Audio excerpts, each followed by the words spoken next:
The Monk by Matthew Lewis. Preface. Imitation of Horace. Epistles 20, Book 1. Methinks, O vain ill-judging book, I see thee cast a wishful look, where reputations won and lost are, in famous row called Paternoster, incensed to find your precious olio, buried in unexplored portfolio. You scorn the prudent lock and key, and pant well bound and gilt to see your volume in the window set of Stockdale, Hookham, or Debrett. Go then, and pass that dangerous bourne, whence never book can back return, and when you find condemned, despised, neglected, blamed, and criticized, abuse from all who read you fall, if haply you be read at all, sorely will you your folly sigh at, and wish for me and home and quiet. Assuming now a conjurer's office, I thus on your future fortune prophesy. Soon as your novelty is o'er, and you are young and new no more, and some dank dirty corner thrown, mouldy with damps, with cobwebs strown, your leaves shall be the bookworm's prey, or sent to chandler's shop away, and doomed to suffer public scandal, shall line the trunk or wrap the candle.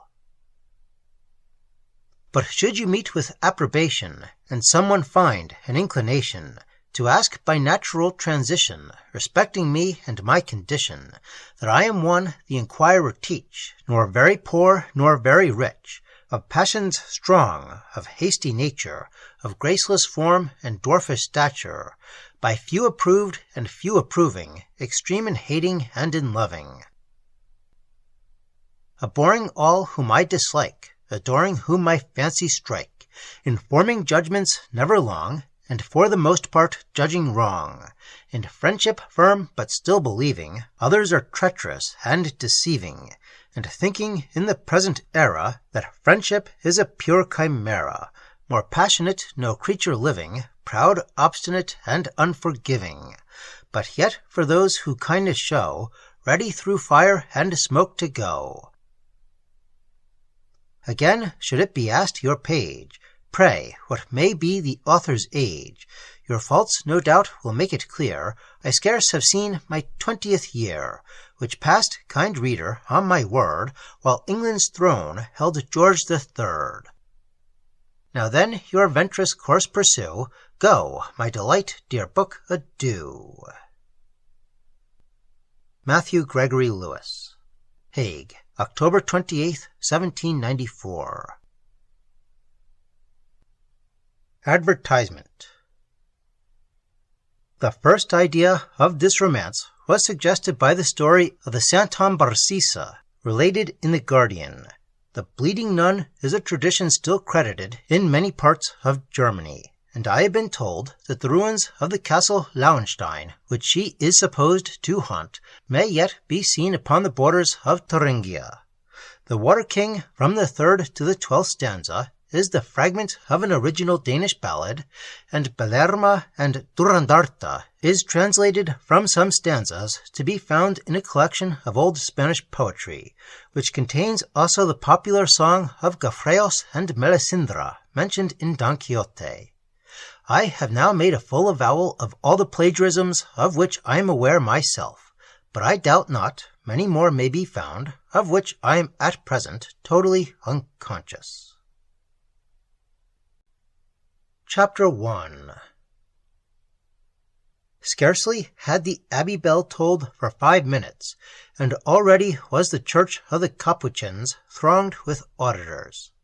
Do not encourage the idea that the crowd was assembled either from motives of piety or thirst of information, but very few were influenced by those reasons, and in a city where superstition reigns with such despotic sway as in Madrid, to seek for true devotion would be a fruitless attempt. The audience now assembled in the Capuchin church was collected by various causes, but all of them were foreign to the ostensible motive. The women came to show themselves, the men to see the women. Some were attracted by curiosity to hear an orator so celebrated, Some came because they had no better means of employing their time till the play began. Some from being assured that it would be impossible to find places in the church, and one half of Madrid was brought thither by expecting to meet the other half. The only persons truly anxious to hear the preacher were a few antiquated devotees and half a dozen rival orators, determined to find fault with and ridicule the discourse. As to the remainder of the audience, the sermon might have been omitted altogether, certainly without their being disappointed, and very probably without their perceiving the omission. Whatever was the occasion, it is at least certain that the Capuchin church had never witnessed a more numerous assembly. Every corner was filled, every seat was occupied. The very statues which ornamented the long aisles were pressed into the service. Boys suspended themselves upon the wings of cherubims. St. Francis and St. Mark bore each a spectator on his shoulders, and St. Agatha found herself under the necessity of carrying double. The consequence was that, in spite of all their hurry and expedition, our two newcomers, on entering the church, looked round in vain for places. However, the old woman continued to move forwards. In vain were exclamations of displeasure vented against her from all sides. In vain was she addressed with, "I assure you, Signora, there are no places here." "I beg, Signora, that you will not crowd me so intolerably." "Signora, you cannot pass this way. Bless me, how can people be so troublesome?" The old woman was obstinate, and on she went. By dint of perseverance and two brawny arms, she made a passage through the crowd, and managed to bustle herself into the very body of the church, at no great distance from the pulpit. Her companion had followed her with timidity and in silence, profiting by the exertions of her conductress. "Holy Virgin!" exclaimed the old woman in a tone of disappointment, while she threw a glance of enquiry round her. "Holy Virgin! What heat! What a crowd! I wonder what can be the meaning of all this. I believe we must return. There is no such thing as a seat to be had, and nobody seems kind enough to accommodate us with theirs." This broad hint attracted the notice of two cavaliers who occupied stools on the right hand, and were leaning their backs against the seventh column from the pulpit. Both were young and richly habited. Hearing this appeal to their politeness pronounced in a female voice, they interrupted their conversation to look at the speaker. She had thrown up her veil in order to take a clearer look round the cathedral.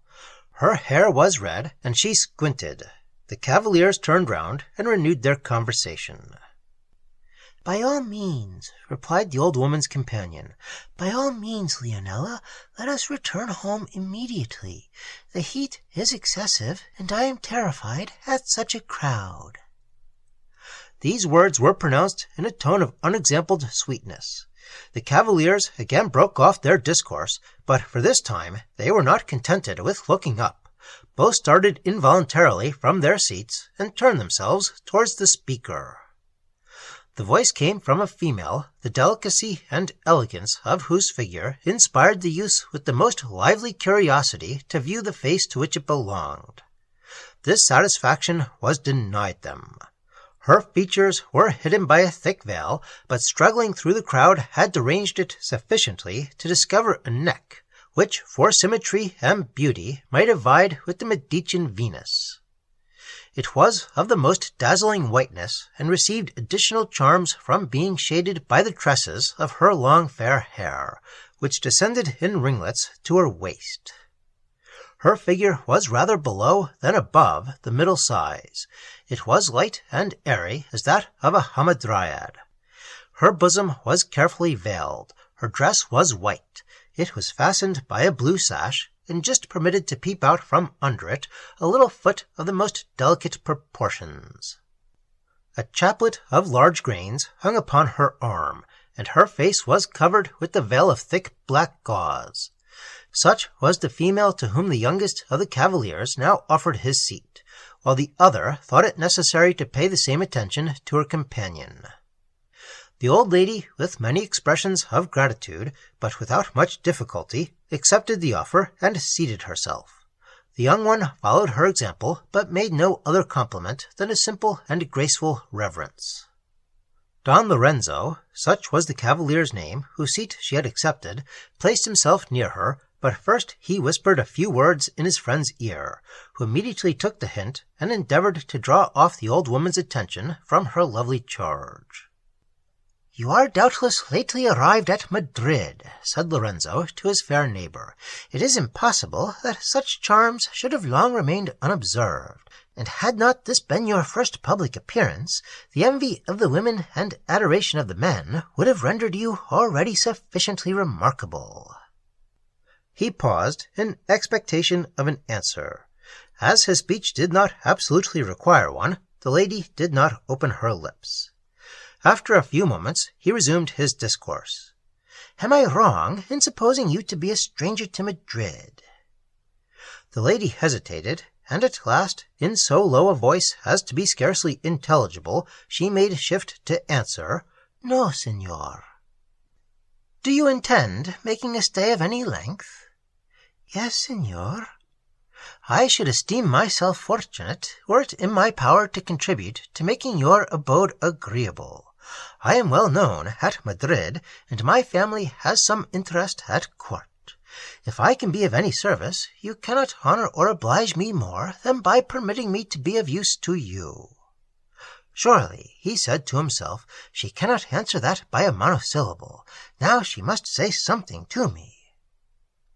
Lorenzo was deceived, for the lady answered only by a bow. By this time he had discovered that his neighbor was not very conversable, but whether her silence proceeded from pride, discretion, timidity, or idiotism, he was still unable to decide. After a pause of some minutes, "It is certainly from your being a stranger," said he, "and as yet unacquainted with our customs, that you continue to wear your veil. Permit me to remove it." At the same time he advanced his hand towards the gauze, the lady raised hers to prevent him. "I never unveil in public, senor." "And where is the harm, I pray you?" interrupted her companion somewhat sharply. "Do you not see that the other ladies have all laid their veils aside, to do honor, no doubt, to the holy place in which we are? I've taken off mine already, and surely, if I expose my features to general observation, you have no cause to put yourself in such a wonderful alarm. Blessed Maria! Here is a fuss and a bustle about a chit's face. Come, come, child, uncover it. I warrant you that nobody will run away with it from you." "Dear aunt, it is not the custom in Murcia." "Murcia, indeed! Holy Saint Barbara, what does that signify? You are always putting me in mind of that villainous province. If it is the custom in Madrid, that is all that we ought to mind, and therefore I desire you to take off your veil immediately. Obey me this moment, Antonia, for you know that I cannot bear contradiction." Her niece was silent, but made no further opposition to Don Lorenzo's efforts, who, armed with the aunt's sanction, hastened to remove the gauze. What a seraph's head presented itself to his admiration! Yet it was rather bewitching than beautiful. It was not so lovely from regularity of features as from sweetness and sensibility of countenance. The several parts of her face considered separately, many of them were far from handsome, but when examined together, the whole was adorable. Her skin, though fair, was not entirely without freckles. Her eyes were not very large, nor their lashes particularly long. But then her lips were of the most rosy freshness, her fair and undulating hair, confined by a simple riband, poured itself below her waist in a profusion of ringlets. Her neck was full and beautiful in the extreme. Her hand and arm were formed with the most perfect symmetry. Her mild blue eyes seemed a heaven of sweetness, and the crystal in which they moved sparkled with all the brilliance of diamonds. She appeared to be scarcely 15. An arch smile playing round her mouth declared her to be possessed of liveliness, which excess of timidity at present repressed. She looked round her with a bashful glance, and whenever her eyes accidentally met Lorenzo's, she dropped them hastily upon her rosary. Her cheek was immediately suffused with blushes, and she began to tell her beads, though her manner evidently showed that she knew not what she was about. Lorenzo gazed upon her with mingled surprise and admiration, but the aunt thought it necessary to apologize for Antonia's mauvaise honte. "'Tis a young creature," said she, "who is totally ignorant of the world. She has been brought up in an old castle in Mercia, with no other society than her mother's, who, God help her, has no more sense, good soul, than is necessary to carry her soup to her mouth. Yet she is my own sister, both by father and mother." "And has so little sense," said Don Cristoval with feigned astonishment. "How very extraordinary!" "Very true, Signor. Is it not strange? However, such is the fact, and yet only to see the luck of some people. A young nobleman of the very first quality took it into his head that Elvira had some pretensions to beauty. As to pretensions, in truth she had always enough of them, but as to beauty, if I had only taken half the pains to set myself off which she did. But this is neither here nor there. As I was saying, Signor, a young nobleman fell in love with her, and married her unknown to his father. Their union remained a secret near 3 years. But at last it came to the ears of the old Marquis, who, as you may well suppose, was not much pleased with the intelligence. Away he posted in all haste to Cordova, determined to seize Elvira and send her away to some place or other where she would never be heard of more. Holy St. Paul! How he stormed on finding that she had escaped him, had joined her husband, and that they had embarked together for the Indies. He swore at us all as if the evil spirit had possessed him, and threw my father into prison, as honest a painstaking shoemaker as any in Cordova. And when he went away, he had the cruelty to take from us my sister's little boy, then scarcely 2 years old, and whom, in the abruptness of her flight, she had been obliged to leave behind her. I suppose that the poor little wretch met with bitter bad treatment from him, for in a few months after we received intelligence of his death." "Why, this was a most terrible old fellow, Signora." "Oh, shocking! And a man so totally devoid of taste! Why, would you believe it, Signor, when I attempted to pacify him, he cursed me for a witch, and wished that, to punish the Count, my sister might become as ugly as myself. Ugly indeed! I like him for that." "Ridiculous!" cried Don Cristoval. "Doubtless the Count would have thought himself fortunate had he been permitted to exchange the one sister for the other." "Oh, Christ! Signor, you are really too polite. However, I am heartily glad that the Conde was of a different way of thinking. A mighty pretty piece of business, to be sure, Elvira has made of it. After broiling and stewing in the Indies for 13 long years, her husband dies, and she returns to Spain without a house to hide her head, or money to procure her one. This Antonia was then but an infant, and her only remaining child. She found that her father-in-law had married again, that he was irreconcilable to the Conde, and that his second wife had produced him a son, who is reported to be a very fine young man. The old Marquis refused to see my sister or her child, but sent her word that, on condition of never hearing any more of her, he would assign her a small pension, and she might live in an old castle which he possessed in Mercia. This had been the favourite habitation of his eldest son, but since his flight from Spain, the old Marquis could not bear the place, but let it fall to ruin and confusion. My sister accepted the proposal, she retired to Mercia, and has remained there till within the last month." "And what brings her now to Madrid?" inquired Don Lorenzo, whom admiration of the young Antonia compelled to take a lively interest in the talkative old woman's narration. "Alas, Signor, her father-in-law being lately dead, the steward of his Mercian estates has refused to pay her pension any longer. With the design of supplicating his son to renew it, she is now come to Madrid, but I doubt that she might have saved herself the trouble. You, young noblemen, have always enough to do with your money, and are not very often disposed to throw it away upon old women. I advised my sister to send Antonia with her petition, but she would not hear of such a thing. She is so obstinate. Well, she'll find herself the worse for not following my counsels. The girl has a good pretty face, and possibly might have done much." "Ah, Signora," interrupted Don Cristoval, counterfeiting a passionate air, "if a pretty face will do the business, why has not your sister recourse to you?" "Oh, Jesus, my lord, I swear you quite overpower me with your gallantry. But I promise you that I am too well aware of the danger of such expeditions to trust myself in a young nobleman's power. No, I have as yet preserved my reputation without blemish or reproach, and I always knew how to keep the men at a proper distance." "Of that, Signora, I have not the least doubt. But permit me to ask you, have you then any aversion to matrimony?" "That is a home question.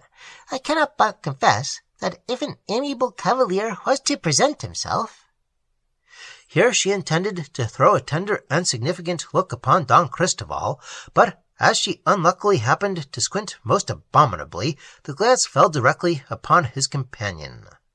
Lorenzo took the compliment to himself, and answered it by a profound bow.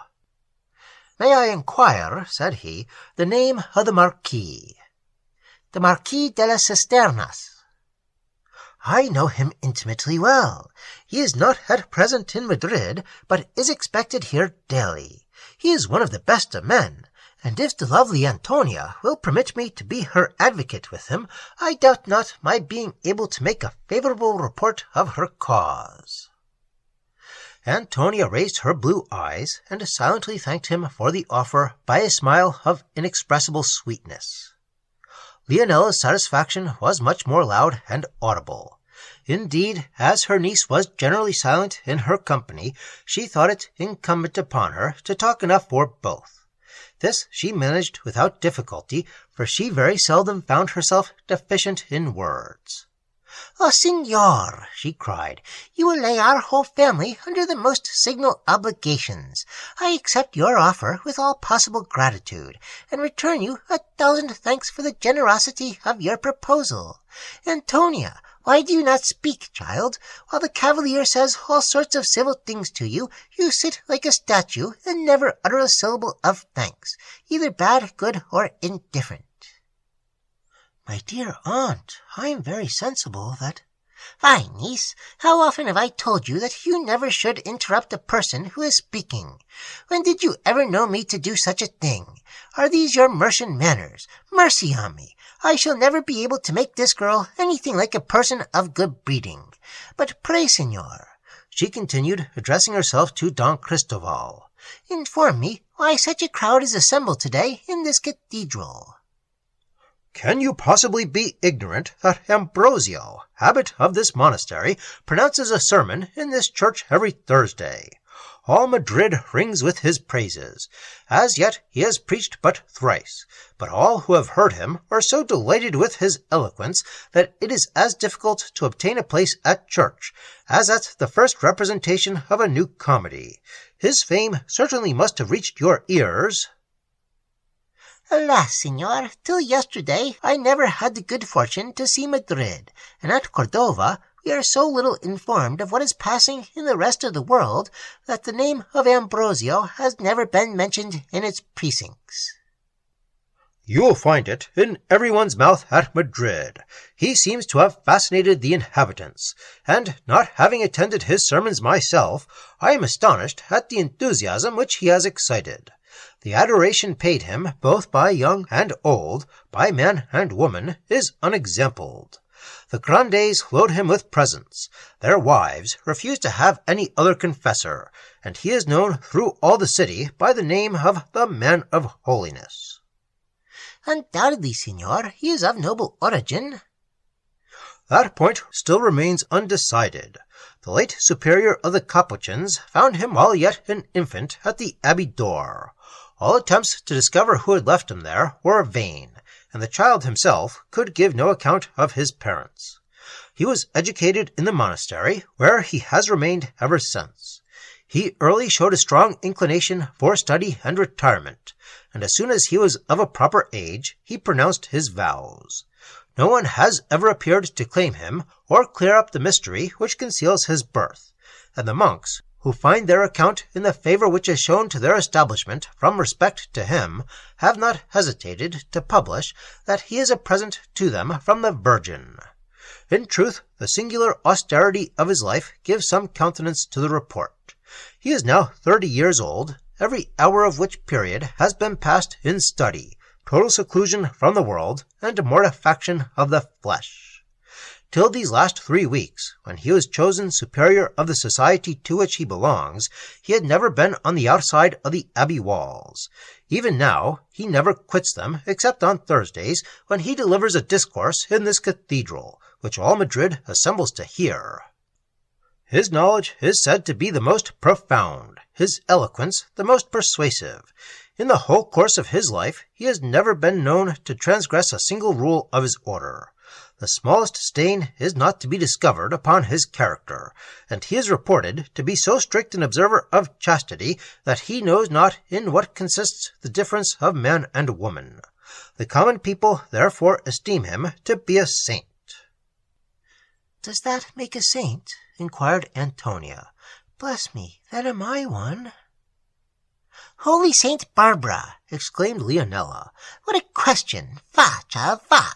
These are not fit subjects for young women to handle. You should not seem to remember that there is such a thing as a man in the world, and you ought to imagine everybody to be of the same sex with yourself. I should like to see you give people to understand that you know that a man has no breasts and no hips and no—" Luckily for Antonia's ignorance, which her aunt's lecture would soon have dispelled, a universal murmur through the church announced the preacher's arrival. Donna Leonela rose from her seat to take a better view of him, and Antonia followed her example. He was a man of noble port and commanding presence. His stature was lofty, and his features uncommonly handsome. His nose was aquiline, his eyes large, black, and sparkling, and his dark brows almost joined together. His complexion was of a deep but clear brown. Study and watching had entirely deprived his cheek of color. Tranquillity reigned upon his smooth, unwrinkled forehead, and content, expressed upon every feature, seemed to announce the man equally unacquainted with cares and crimes. He bowed himself with humility to the audience. Still, there was a certain severity in his look and manner that inspired universal awe, and few could sustain the glance of his eye, at once fiery and penetrating. Such was Ambrosio, abbot of the Capuchins, and surnamed the Man of Holiness. Antonia, while she gazed upon him eagerly, felt a pleasure fluttering in her bosom which till then had been unknown to her, and for which she in vain endeavored to account. She waited with impatience till the sermon should begin, and when at length the friar spoke, the sound of his voice seemed to penetrate into her very soul. Though no other of the spectators felt such violent sensations as did the young Antonia, yet everyone listened with interest and emotion. They who were insensible to religion's merits were still enchanted with Ambrosio's oratory. All found their attention irresistibly attracted while he spoke, and the most profound silence reigned through the crowded aisles. Even Lorenzo could not resist the charm. He forgot that Antonia was seated near him, and listened to the preacher with undivided attention. In language nervous, clear, and simple, the monk expatiated on the beauties of religion. He explained some abstruse parts of the sacred writings in a style that carried with it universal conviction. His voice, at once distinct and deep, was fraught with all the terrors of the tempest, while he inveighed against the vices of humanity, and described the punishments reserved for them in a future state. Every hearer looked back upon their past offences, and trembled. The thunder seemed to roll, whose bolt was destined to crush him, and the abyss of eternal destruction to open before his feet. But when Ambrosio, changing his theme, spoke of the excellence of an unsullied conscience, of the glorious prospect which eternity presented to the soul untainted with reproach, and of the recompense which awaited it in the regions of everlasting glory, his auditors felt their scattered spirits insensibly return. They threw themselves with confidence upon the mercy of their judge. They hung with delight upon the consoling words of the preacher, and while his full voice swelled into melody, they were transported to those happy regions which he painted to their imaginations in color so brilliant and glowing. The discourse was of considerable length, yet when it concluded, the audience grieved that it had not lasted longer. Though the monk had ceased to speak, enthusiastic silence still prevailed through the church. At length, the charm gradually dissolving, the general admiration was expressed in audible terms. As Ambrosio descended from the pulpit, his auditors crowded round him, loaded him with blessings, threw themselves at his feet, and kissed the hem of his garment. He passed on slowly, with his hands crossed devoutly upon his bosom, to the door opening into the abbey chapel, at which his monks waited to receive him. He ascended the steps, and then, turning towards his followers, addressed to them a few words of gratitude and exhortation. While he spoke, his rosary, composed of large grains of amber, fell from his hand and dropped among the surrounding multitude. It was seized eagerly, and immediately divided amidst the spectators. Whoever became possessor of a bead preserved it as a sacred relic, and had it been the chaplet of thrice-blessed St. Francis himself, it could not have been disputed with greater vivacity. The abbot, smiling at their eagerness, pronounced his benediction and quitted the church, while humility dwelt upon every feature. Dwelt she also in his heart. Antonia's eyes followed him with anxiety. As the door closed after him, it seemed to her as she had lost someone essential to her happiness. A tear stole in silence down her cheek. "He is separated from the world," she said to herself. "Perhaps I shall never see him more." As she wiped away the tear, Lorenzo observed her action. "Are you satisfied with our orator," said he, "or do you think that Madrid overrates his talents?" Antonia's heart was so filled with admiration for the monk that she eagerly seized the opportunity of speaking of him. Besides, as she now no longer considered Lorenzo as an absolute stranger, she was less embarrassed by her excessive timidity. "Oh, he far exceeds all my expectations," answered she. "Till this moment I had no idea of the powers of eloquence. But when he spoke, his voice inspired me with such interest, such esteem, I might almost say such affection for him, that I am myself astonished at the acuteness of my feelings." Lorenzo smiled at the strength of her expressions. "You are young, and just entering into life," said he. "Your heart, new to the world, and full of warmth and sensibility, receives its first impressions with eagerness. Artless yourself, you suspect not others of deceit, and viewing the world through the medium of your own truth and innocence, you fancy all who surround you to deserve your confidence and esteem. What pity that these gay visions must soon be dissipated! What pity that you must soon discover the baseness of mankind, and guard against your fellow creatures as against your foes." "Alas, signor," replied Antonia, "the misfortunes of my parents have already placed before me but too many sad examples of the perfidy of the world. Yet surely, in the present instance, the warmth of sympathy cannot have deceived me." "In the present instance, I allow that it has not. Ambrosia's character is perfectly without reproach, and a man who has passed the whole of his life within the walls of a convent cannot have found the opportunity to be guilty, even were he possessed of the inclination. But now, when, obliged by the duties of his situation, he must enter occasionally into the world, and be thrown into the way of temptation, it is now that it behoves him to show the brilliance of his virtue. The trial is dangerous. He is just at that period of life when the passions are most vigorous, unbridled, and despotic, His established reputation will mark him out to seduction as an illustrious victim.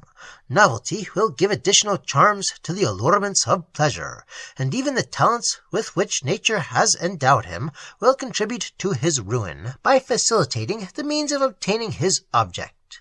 Very few would return victorious from a contest so severe. Ah, surely Ambrosio will be one of those few. Of that I have myself no doubt. By all accounts he is an exception to mankind in general, and envy would seek in vain for a blot upon his character. Signor, you delight me by this assurance. It encourages me to indulge my prepossession in his favor. And you know not with what pain I should have repressed the sentiment. Ah, dearest aunt, entreat my mother to choose him for our confessor. I entreat her, replied Leonela.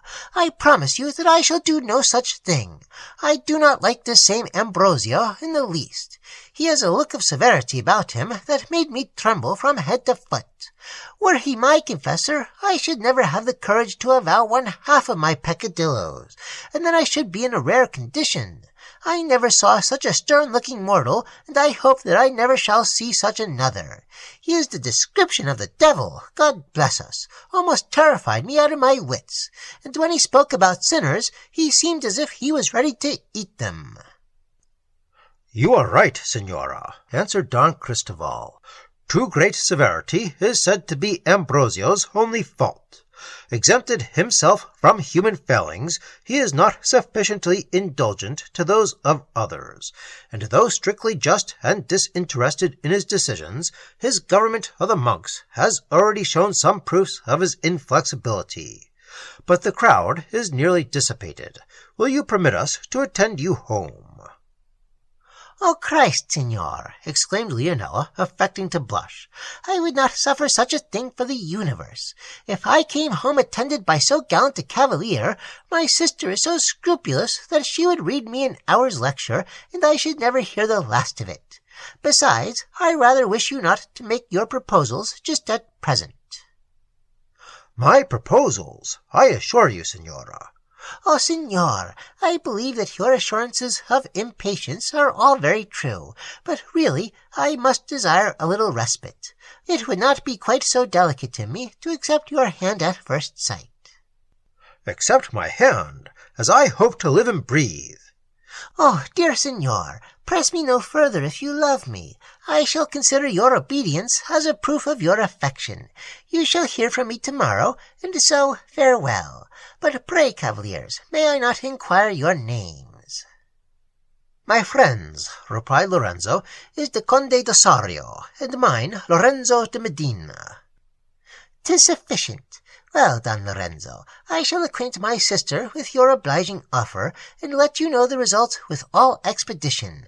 Where may I send to you? I am always to be found at the Medina Palace. You may depend on hearing from me. Farewell, cavaliers. Signor Conde, let me entreat you to moderate the excessive ardor of your passion. However, to prove that I am not displeased with you, and prevent your abandoning yourself to despair, receive this mark of my affection, and sometimes bestow a thought upon the absent Leonela.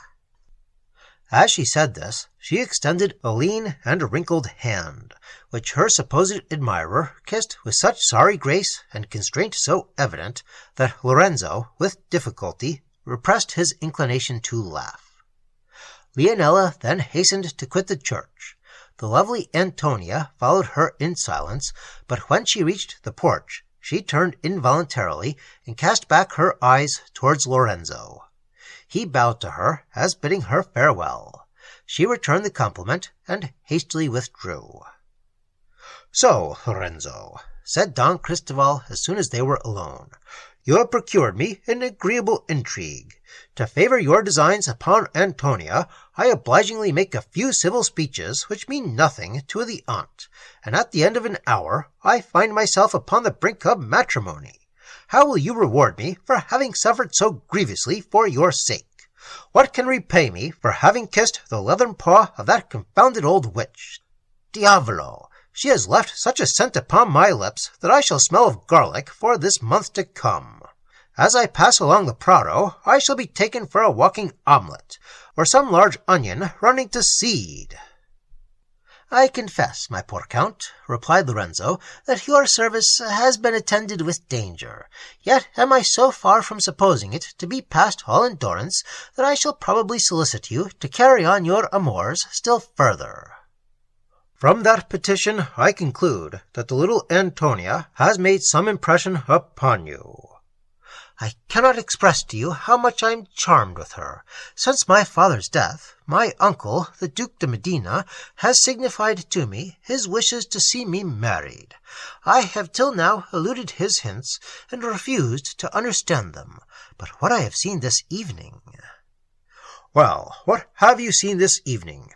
Why, surely, Don Lorenzo, you cannot be mad enough to think of making a wife out of this granddaughter of as honest a painstaking shoemaker as any in Cordova." "You forget that she is also the granddaughter of the late Marquis de las Cisternas.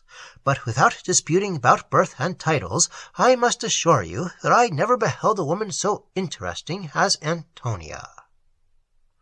"Very possibly, but you cannot mean to marry her." "Why not, my dear Conde? I shall have wealth enough for both of us, and you know that my uncle thinks liberally upon the subject. From what I have seen of Raymond de las Cisternas, I am certain that he will readily acknowledge Antonia for his niece.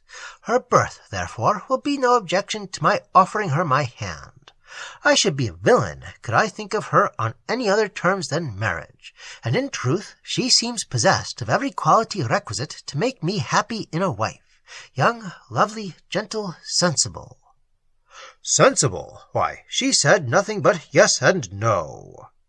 "She did not say much more, I must confess, but then she always said yes or no in the right place." "Did she so? Oh, you're most obedient. That is using a right lover's argument, and I dare dispute no longer with so profound a casuist.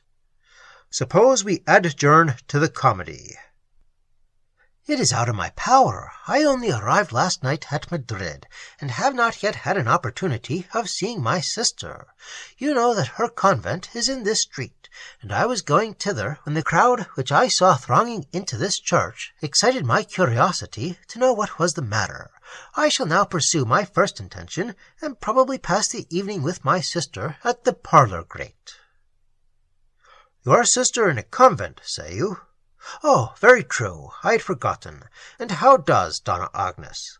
I am amazed, Don Lorenzo, how you could possibly think of immuring so charming a girl within the walls of a cloister." "I think of it, Don Cristoval. How can you suspect me of such barbarity? You are conscious that she took the veil by her own desire, and that particular circumstances made her wish for a seclusion from the world. I used every means in my power to induce her to change her resolution. The endeavor was fruitless, and I lost a sister." "The luckier fellow, you! I think, Lorenzo, you were a considerable gainer by that loss. If I remember right, Donna Agnes had a portion of 10,000 pistoles, half of which reverted to your lordship. By St. Jago, I wish that I had 50 sisters in the same predicament. I should consent to losing them every soul without much heartburning." "How, Conde?" said Lorenzo in an angry voice.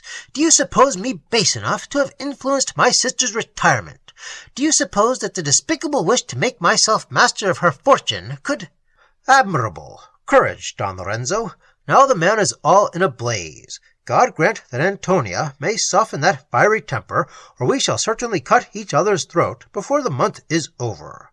However, to prevent such a tragical catastrophe for the present, I shall make a retreat and leave you master of the field. Farewell, my knight of Mount Etna. Moderate that inflammable disposition, and remember that whenever it is necessary to make love to yonder harridan, you may reckon upon my services." He said, and darted out of the cathedral. "How wild-brained!" said Lorenzo. "With so excellent a heart, what pity that he possesses so little solidity of judgment." The night was now fast advancing. The lamps were not yet lighted. The faint beams of the rising moon scarcely could pierce through the Gothic obscurity of the church. Lorenzo found himself unable to quit the spot. the void left in his bosom by Antonia's absence, and his sister's sacrifice, which Don Cristoval had just recalled to his imagination, created that melancholy of mind which accorded but too well with the religious gloom surrounding him. He was still leaning against the seventh column from the pulpit. A soft and cooling air breathed along the solitary aisles. The moonbeams, darting into the church through painted windows, tinged with fretted roofs and massy pillars with 1,000 various shades of light and colors. Universal silence prevailed around, only interrupted by the occasional closing of doors in the adjoining abbey. The calm of the hour and solitude of the place contributed to nourish Lorenzo's disposition to melancholy. He threw himself upon a seat which stood near him, and abandoned himself to the delusions of his fancy. He thought of his union with Antonia. He thought of the obstacles which might oppose his wishes, and 1,000 changing visions floated before his fancy, sad, 'tis true, but not unpleasing. Sleep insensibly stole over him, and the tranquil solemnity of his mind, when awake, for a while continued to influence his slumbers. He still fancied himself to be in the church of the Capuchins, but it was no longer dark and solitary. Multitudes of silver lamps shed splendor from the vaulted roofs. Accompanied by the captivating chaunt of distant choristers, the organ's melody swelled through the church. The altar seemed decorated as for some distinguished feast. It was surrounded by a brilliant company, and near it stood Antonia, arrayed in bridal white, and blushing with all the charms of virgin modesty. Half hoping, half fearing, Lorenzo gazed upon the scene before him. Suddenly the door leading to the abbey unclosed, and he saw, attended by a long train of monks, the preacher advance to whom he had just listened with so much admiration. He drew near Antonia. "And where is the bridegroom?" said the imaginary friar. Antonia seemed to look round the church with anxiety. Involuntarily, the youth advanced a few steps from his concealment. She saw him. The blush of pleasure glowed upon her cheek. With a graceful motion of her hand, she beckoned to him to advance. He disobeyed not the command. He flew towards her and threw himself at her feet. She retreated for a moment, then gazing upon him with unutterable delight, "Yes," she exclaimed, "my bridegroom, my destined bridegroom," she said, and hastened to throw herself into his arms. But before he had time to receive her, an unknown rushed between them.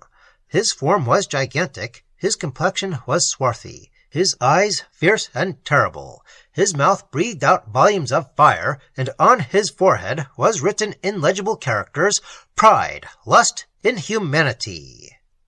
Antonia shrieked. The monster clasped her in his arms, and, springing with her upon the altar, tortured her with his odious caresses. She endeavored in vain to escape from his embrace.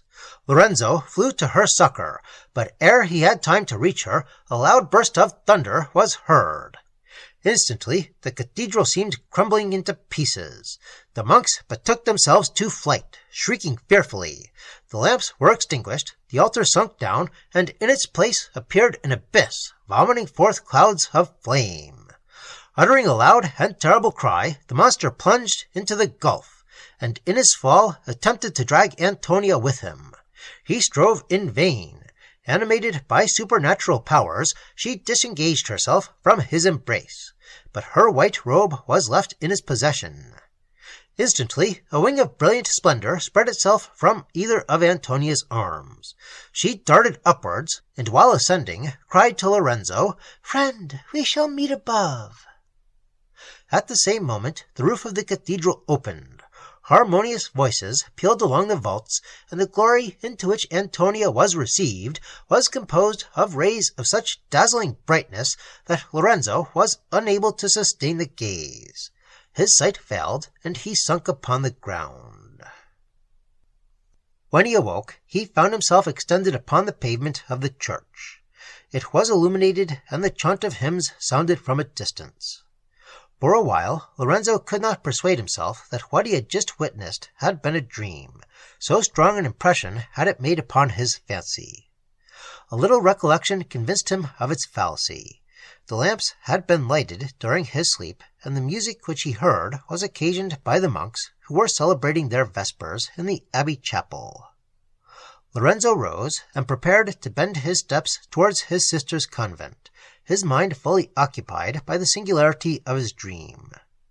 He already drew near the porch when his attention was attracted by perceiving a shadow moving upon the opposite wall. He looked curiously round, and soon descried a man wrapped up in his cloak who seemed very carefully examining whether his actions were observed.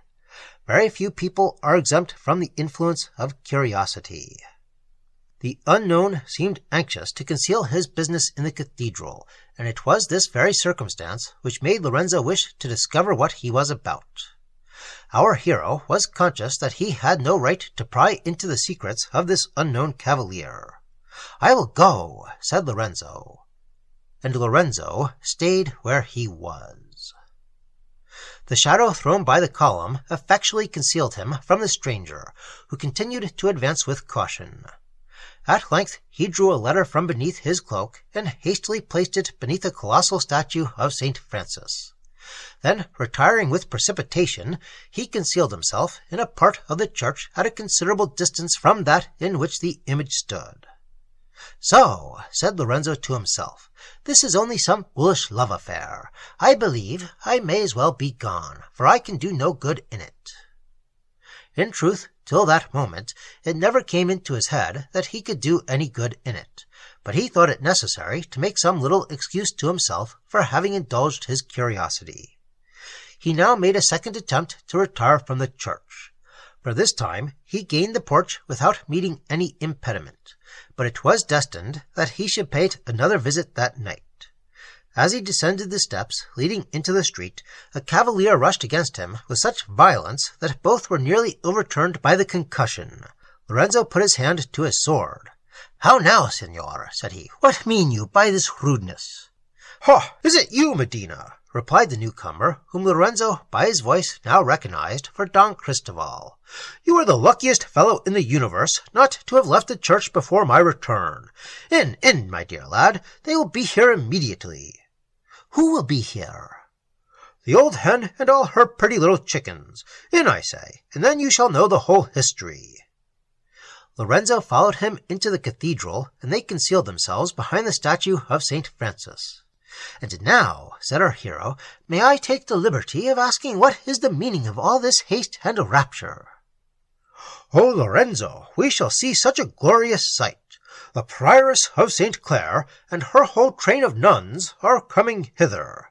You are to know that the pious Father Ambrosio, the Lord reward him for it, will upon no account move out of his own precincts, it being absolutely necessary for every fashionable convent to have him for its confessor.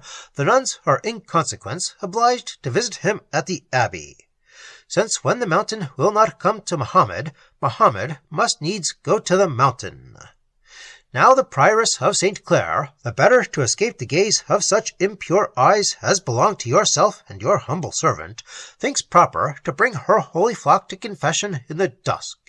She is to be admitted into the abbey chapel by yon private door. The portress of St. Clare, who is a worthy old soul and a particular friend of mine, has just assured me of their being here in a few moments. There is news for you, you rogue. We shall see some of the prettiest faces in Madrid." "In truth, Cristoval, we shall do no such thing. The nuns are always veiled." No, I know better. On entering a place of worship, they ever take off their veils, from respect to the saint to whom 'tis dedicated. But hark, they are coming. Silence. Observe and be convinced." "Good," said Lorenzo to himself. "I may possibly discover to whom the vows are addressed of this mysterious stranger." Scarcely had Don Cristoval ceased to speak, when the Domina of St. Clare appeared, followed by a long procession of nuns. Each, upon entering the church, took off her veil. The prioress crossed her hands upon her bosom, and made a profound reverence as she passed the statue of St. Francis, the patron of this cathedral. The nuns followed her example, and several moved onwards without having satisfied Lorenzo's curiosity. He almost began to despair of seeing the mystery cleared up, when, in paying her respects to St. Francis, one of the nuns happened to drop her rosary. As she stopped to pick it up, the light flashed full in her face. At the same moment, she dexterously removed the letter from beneath the image, placed it in her bosom, and hastened to resume her rank in the procession. "Ha!" said Christoval in a low voice. "Here we have some little intrigue, no doubt." "Agnes, by heaven!" cried Lorenzo. "What, your sister? Diavolo! Then somebody, I suppose, will have to pay for our peeping." "And shall pay for it without delay," replied the incensed brother. The pious procession had now entered the abbey. The door was already closed upon it. The unknown immediately quitted his concealment, and hastened to leave the church. Ere he could effect his intention, he descried Medina stationed in his passage. The stranger hastily retreated, and drew his hat over his eyes. "Attempt not to fly me!" exclaimed Lorenzo. "I will know who you are, and what were the contents of that letter." "Of that letter?" repeated the unknown. "And by what title do you ask the question?" "By a title of which I am now ashamed, but it becomes not you to question me. Either reply circumstantially to my demands, or answer me with your sword." "The latter method will be the shortest," rejoined the other, drawing his rapier. "Come on, Signor Bravo, I am ready." Burning with rage, Lorenzo hastened to the attack. The antagonists had already exchanged several passes before Christoval, who at that moment had more sense than either of them, could throw himself between their weapons. "Hold, hold! Medina!" he exclaimed. "Remember the consequences of shedding blood on consecrated ground." The stranger immediately dropped his sword. "Medina!" he cried. "Great God! Is it possible? Lorenzo, have you quite forgotten Raymond de las Cisternas?" Lorenzo's astonishment increased with every succeeding moment. Raymond advanced towards him, but with a look of suspicion he drew back his hand, which the other was preparing to take. "You here, Marquis! What is the meaning of all this? You engaged in a clandestine correspondence with my sister, whose affections have ever been and still are mine. But this is no fit place for an explanation. Accompany me to my hotel, and you shall know everything. Who is that with you?" "One whom I believe you to have seen before," replied Don Christoval, "though probably not at church." "The Conde de Sario." "Exactly so, Marquis." "I have no objection to entrusting you with my secret, for I am sure that I may depend upon your silence." "Then your opinion of me is better than my own, and therefore I must beg leave to decline your confidence. Do you go your own way, and I shall go mine. Marquis, where are you to be found?" "As usual, at the Hotel de las Cisternas. But remember that I am incognito, and that if you wish to see me, you must ask for Alfonso d'Alvarado." "Good, good. Farewell, cavaliers," said Don Christoval, and instantly departed. "You, Marquis," said Lorenzo in an accent of surprise. "You, Alfonso d'Alvarado." "Even so, Lorenzo, but unless you have already heard my story from your sister, I have much to relate that will astonish you. Follow me, therefore, to my hotel without delay." At this moment the porter of the Capuchins entered the cathedral to lock up the doors for the night. The two noblemen instantly withdrew, and hastened with all speed to the Palace de las Cisternas. "Well, Antonia," said the aunt, as soon as she had quitted the church, "what think you of our gallants? Don Lorenzo really seems a very obliging good sort of young man. He paid you some attention, and nobody knows what may come of it. But as to Don Christoval, I protest to you he is the very phoenix of politeness, so gallant, so well-bred, so sensible, and so pathetic. Well, if ever man can prevail upon me to break my vow never to marry, it will be that Don Christoval. You see, niece, that everything turns out exactly as I told you. The very moment that I produced myself in Madrid, I knew that I should be surrounded by admirers. When I took off my veil, did you see, Antonia, what an effect the action had upon the Conde? And when I presented him my hand, did you observe the air of passion with which he kissed it? If ever I witnessed real love, I then saw it impressed upon Don Christoval's countenance." Now Antonia had observed the air with which Don Cristoval had kissed this same hand, but as she drew conclusions from it somewhat different from her aunt's, she was wise enough to hold her tongue. As this is the only instance known of a woman's ever having done so, it was judged worthy to be recorded here. The old lady continued her discourse to Antonia in the same strain, till they gained the street in which was their lodging. Here a crowd collected before their door permitted them not to approach it, and placing themselves on the opposite side of the street, they endeavored to make out what had drawn all these people together. After some minutes, the crowd formed itself into a circle, and now Antonia perceived in the midst of it a woman of extraordinary height, who whirled herself repeatedly round and round, using all sorts of extravagant gestures. Her dress was composed of shreds of various colored silks and linens, fantastically arranged, yet not entirely without taste. Her head was covered with a kind of turban, ornamented with vine leaves and wild flowers. She seemed much sunburnt, and her complexion was of a deep olive. Her eyes looked fiery and strange, and in her hand she bore a long black rod, with which she at intervals traced a variety of singular figures upon the ground, round about which she danced in all the eccentric attitudes of folly and delirium. Suddenly she broke off her dance, whirled herself round thrice with rapidity, and, after a moment's pause, she sung the following ballad. Come across my hand, my art surpasses all that did ever mortal know. Come, maidens, come, my magic glasses your future husband's form can show. For 'tis to me the power is given, unclose the book of fate to see, to read the fixed resolves of heaven, and dive into futurity. I guide the pale moon's silver wagon, the winds in magic bonds I hold, I charm to sleep the crimson dragon, who loves to watch o'er buried gold. Fenced round with spells, unhurt I venture, their Sabbath strange where witches keep, fearless the sorcerer's circle enter, and woundless tread on snakes asleep. Lo, here are charms of mighty power, this makes secure a husband's truth, and this composed at midnight hour will force to love the coldest youth. If any maid too much has granted, her loss this philter will repair, this blooms a cheek where red is wanted, and this will make a brown girl fair. Then silent here while I discover what I in a fortune's mirror view, and each when many a year is over shall own the gypsy's saying true. Dear aunt, said Antonia when the stranger had finished, is she not mad? Mad?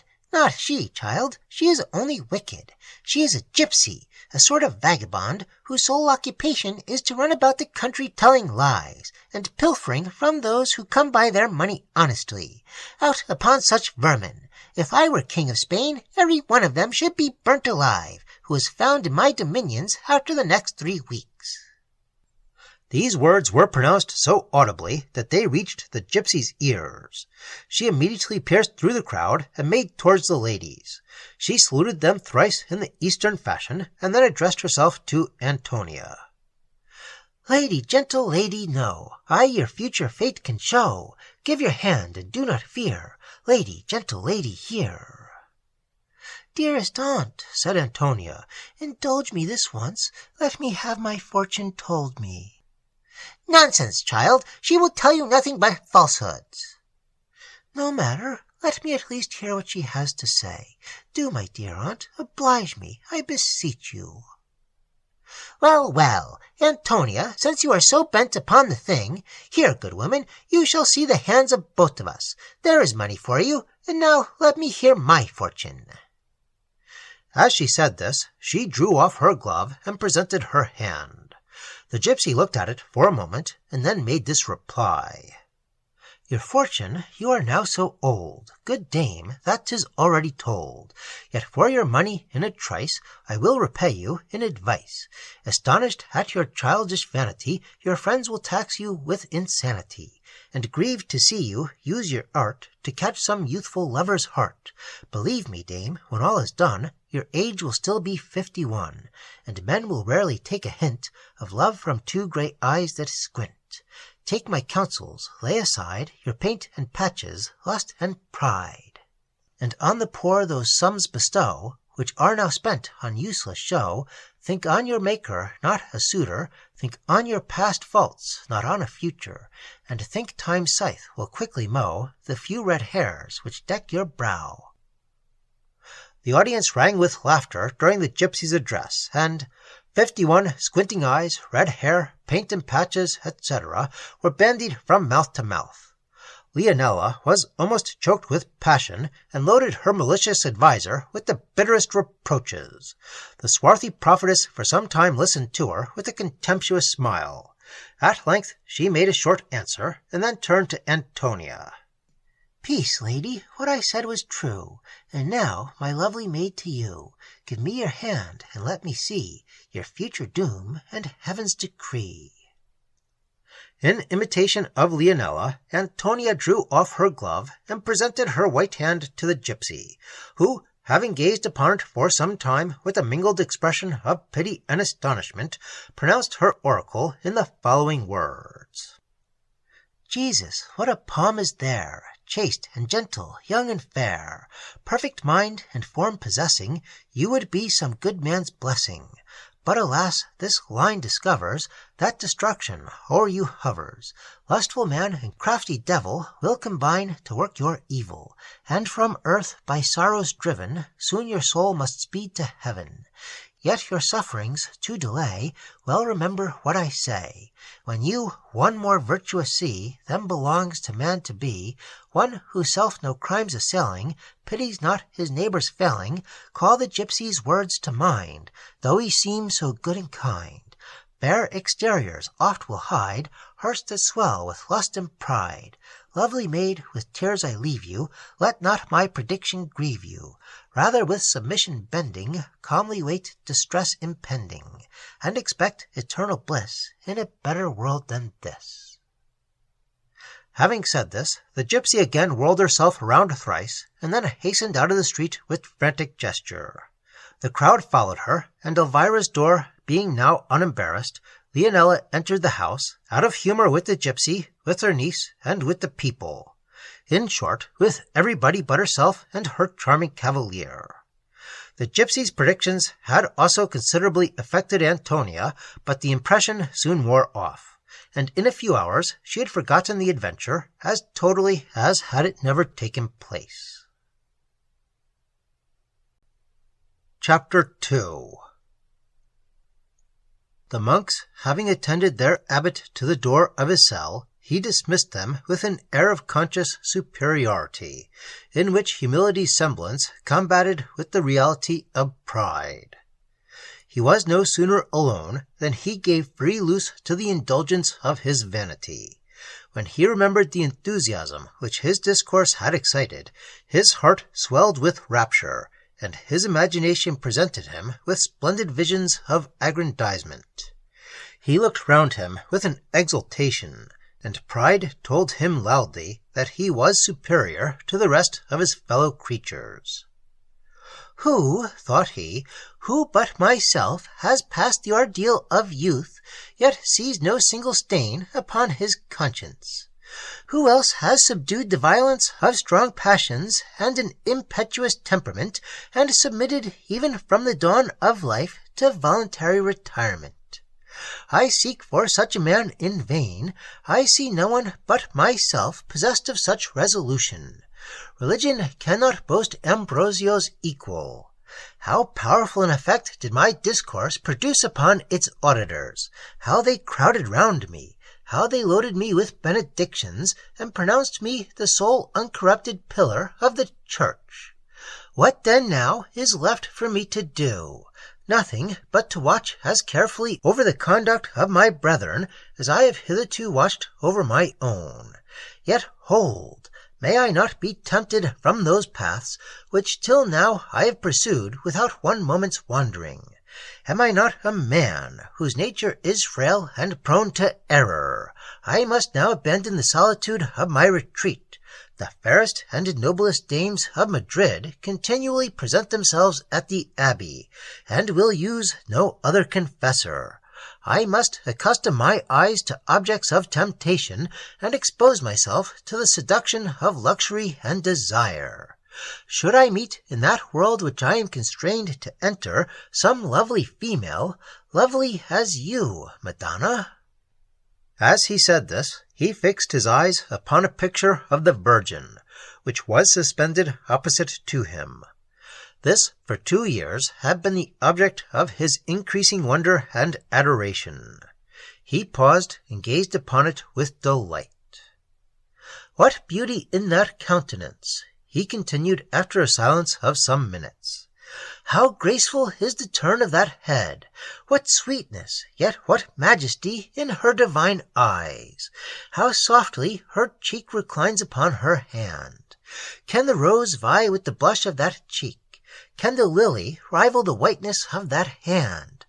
Oh, if such a creature existed, and existed but for me, were I permitted to twine round my fingers those golden ringlets, and press with my lips the treasures of that snowy bosom, gracious God, should I then resist the temptation? Should I not barter for a single embrace the reward of my sufferings for 30 years? Should I not abandon? Fool that I am! Whither do I suffer my admiration of this picture to hurry me? Away, impure ideas! Let me remember that woman is for ever lost to me. Never was mortal formed so perfect as this picture, but even did such exist, the trial might be too mighty for a common virtue, but Ambrosio's is proof against temptation. Temptation, did I say? To me it would be none. What charms me, when ideal and considered as a superior being, would disgust me, become woman, and tainted with all the failings of mortality. Is it not the woman's beauty that fills me with such enthusiasm? It is the painter's skill that I admire. It is the divinity that I adore. Are not the passions dead in my bosom? Have I not freed myself from the frailty of mankind? Fear not, Ambrosio. Take confidence in the strength of your virtue. Enter boldly into the world, to whose failings you are superior. Reflect that you are now exempted from humanity's defects, and defy all the arts of the spirits of darkness. They shall know you for what you are." Here his reverie was interrupted by 3 soft knocks at the door of his cell. With difficulty did the abbot wake from his delirium. The knocking was repeated.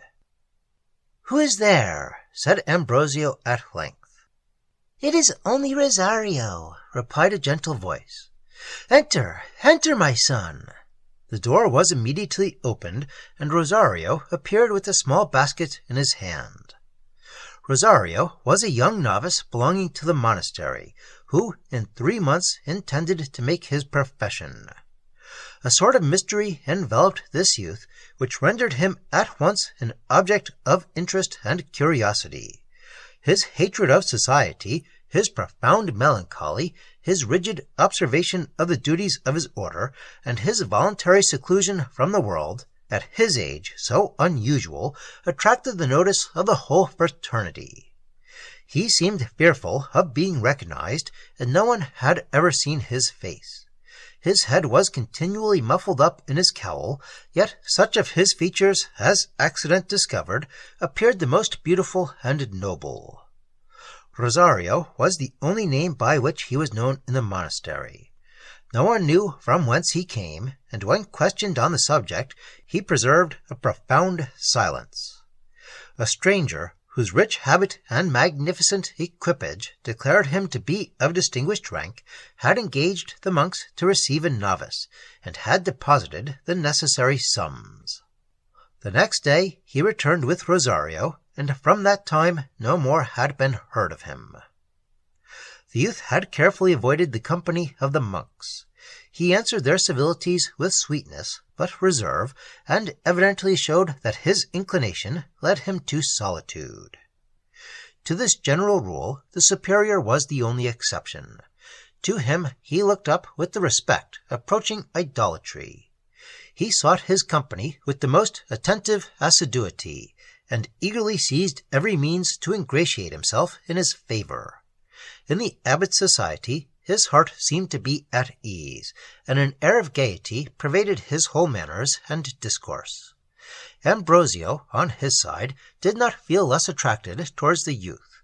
With him alone did he lay aside his habitual severity. When he spoke to him, he insensibly assumed a tone milder than was usual to him, and no voice sounded so sweet to him as did Rosario's. He repaid the youth's attentions by instructing him in various sciences. The novice received his lessons with docility. Ambrosio was every day more charmed with the vivacity of his genius, the simplicity of his manners, and the rectitude of his heart. In short, he loved him with all the affection of a father. He could not help sometimes indulging a desire secretly to see the face of his pupil, but his rule of self-denial extended even to curiosity, and prevented him from communicating his wishes to the youth. "Pardon my intrusion, father," said Rosario, while he placed his basket upon the table. "I come to you as a suppliant. Hearing that a dear friend is dangerously ill, I entreat your prayers for his recovery. If supplications can prevail upon heaven to spare him, surely yours must be efficacious." "Whatever depends upon me, my son, you know that you may command. What is your friend's name?" "Vincentio della Ronda." "'Tis sufficient.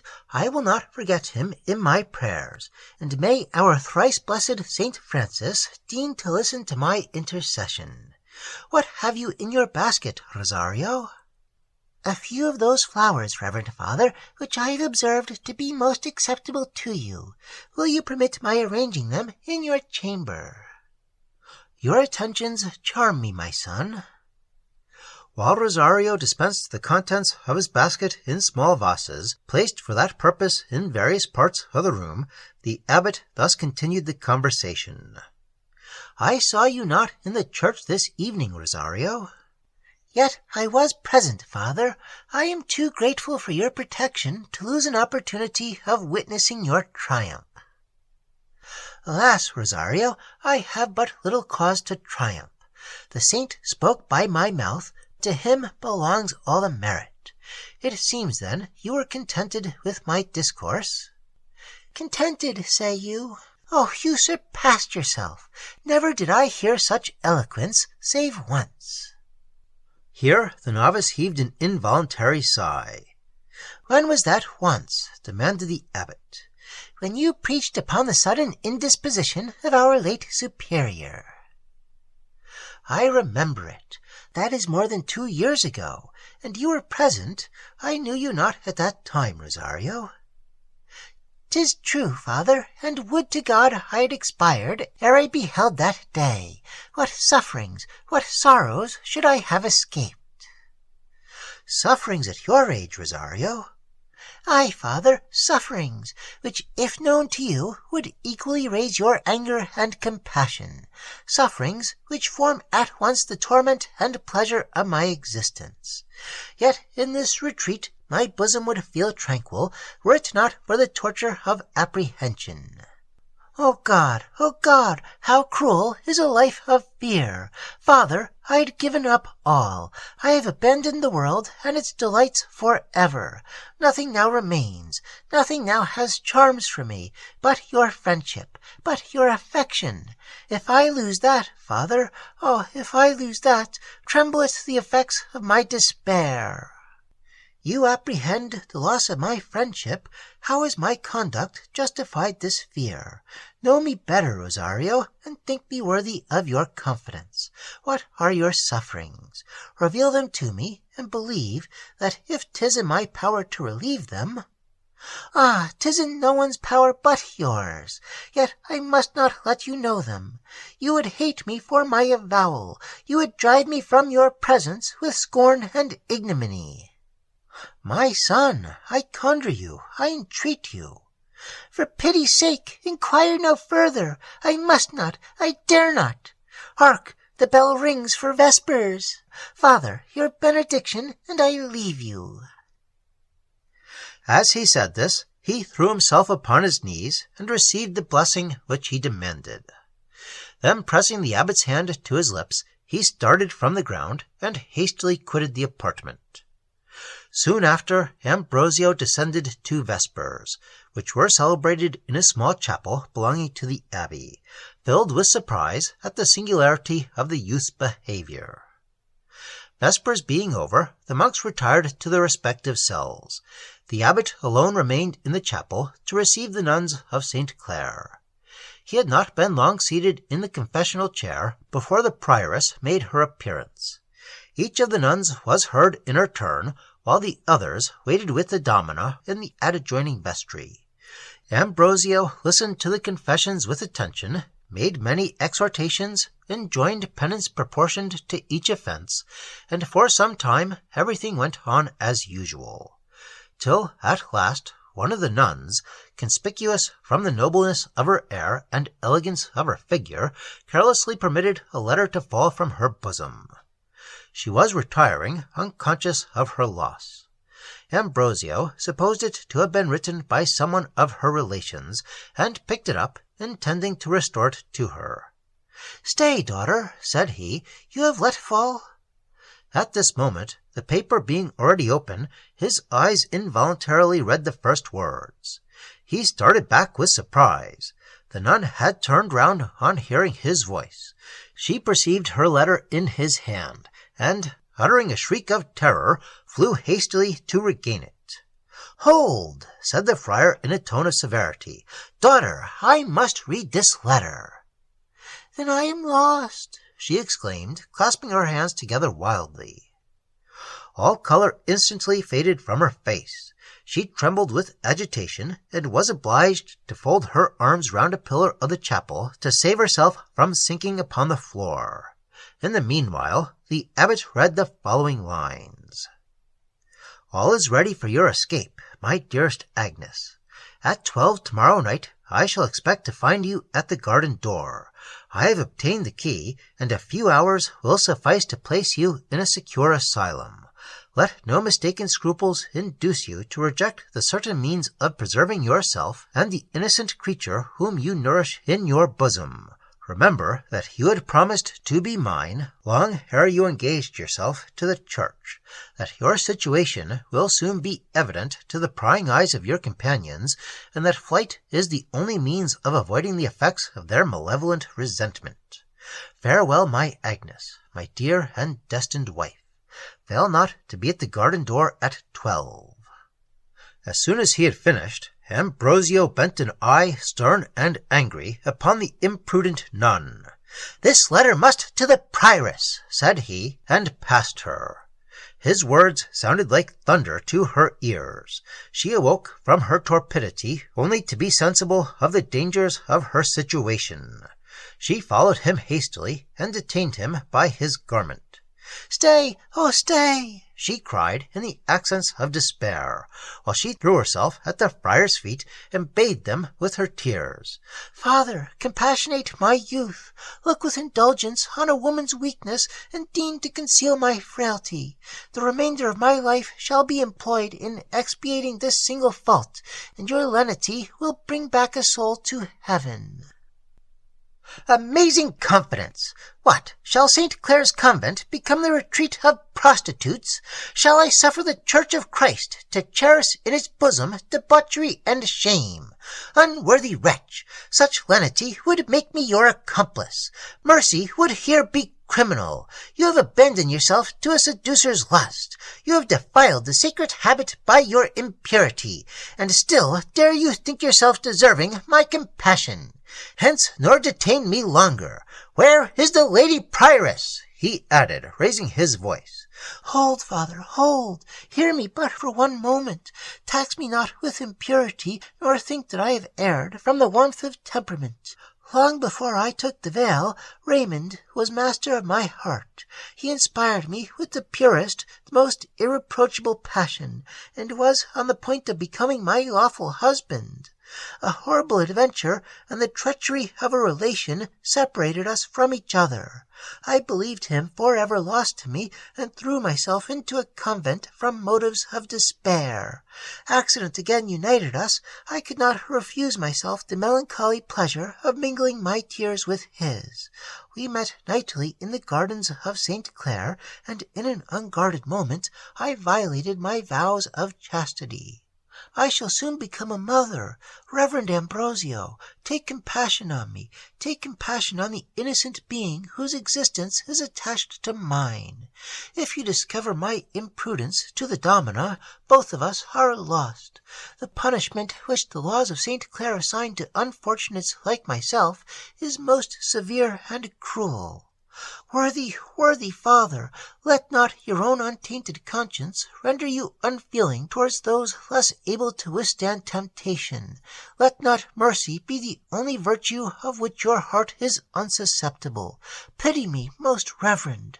Restore my letter, nor doom me to inevitable destruction.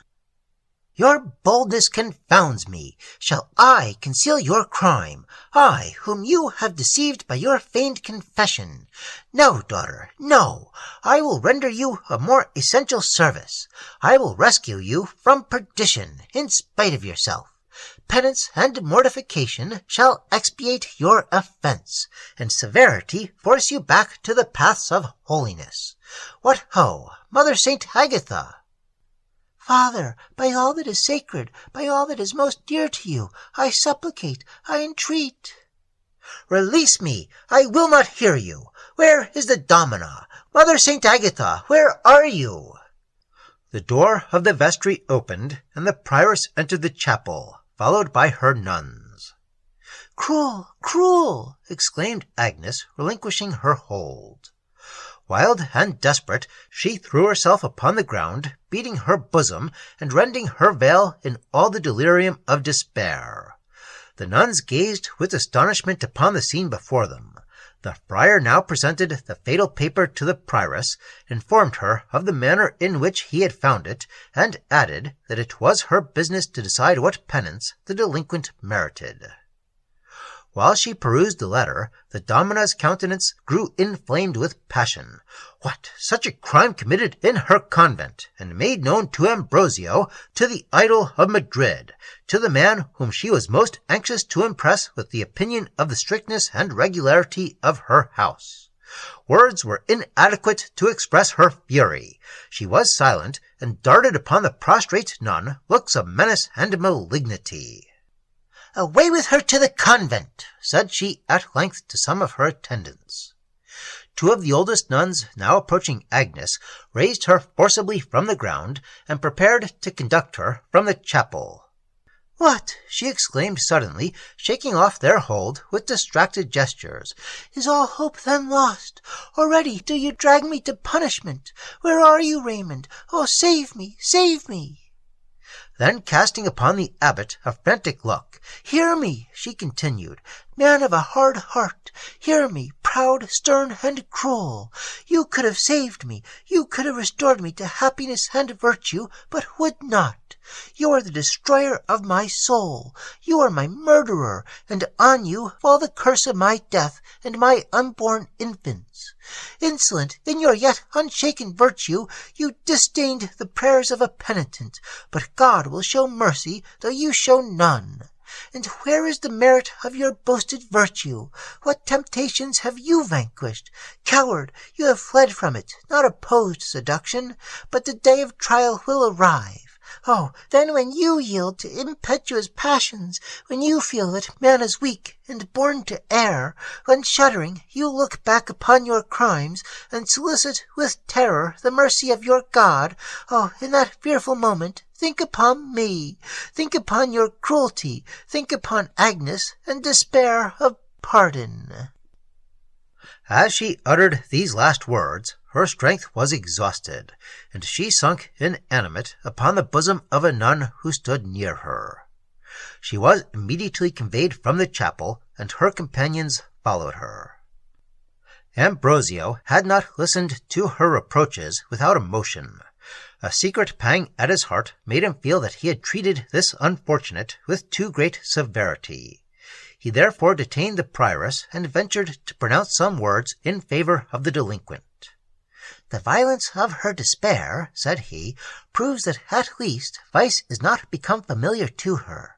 Perhaps by treating her with somewhat less rigor than is generally practised, and mitigating in some degree the accustomed penance—" "Mitigate it, father," interrupted the lady prioress. "Not I. Believe me, the laws of our order are strict and severe. They have fallen into disuse of late, but the crime of Agnes shows me the necessity of their revival. I go to signify my intention to the convent, and Agnes shall be the first to feel the rigor of those laws, which shall be obeyed to the very letter. Father, farewell." Thus saying, she hastened out of the chapel. "I have done my duty," said Ambrosio to himself. Still did he not feel perfectly satisfied by this reflection. To dissipate the unpleasant ideas which this scene had excited in him, upon quitting the chapel he descended into the abbey garden. In all Madrid there was no spot more beautiful or better regulated. It was laid out with the most exquisite taste. The choicest flowers adorned it in the height of luxuriance, and though artfully arranged, seemed only planted by the hand of nature. Fountains springing from basins of white marble cooled the air with perpetual showers, and the walls were entirely covered by jessamine, vines, and honeysuckles. The hour now added to the beauty of the scene. The full moon, ranging through a blue and cloudless sky, shed upon the trees a trembling luster, and the waters of the fountains sparkled in the silver beam. A gentle breeze breathed the fragrance of orange blossoms along the alleys, and the nightingale poured forth her melodious murmur from the shelter of an artificial wilderness. Thither the abbot bent his steps. In the bosom of this little grove stood a rustic grotto, formed in imitation of a hermitage.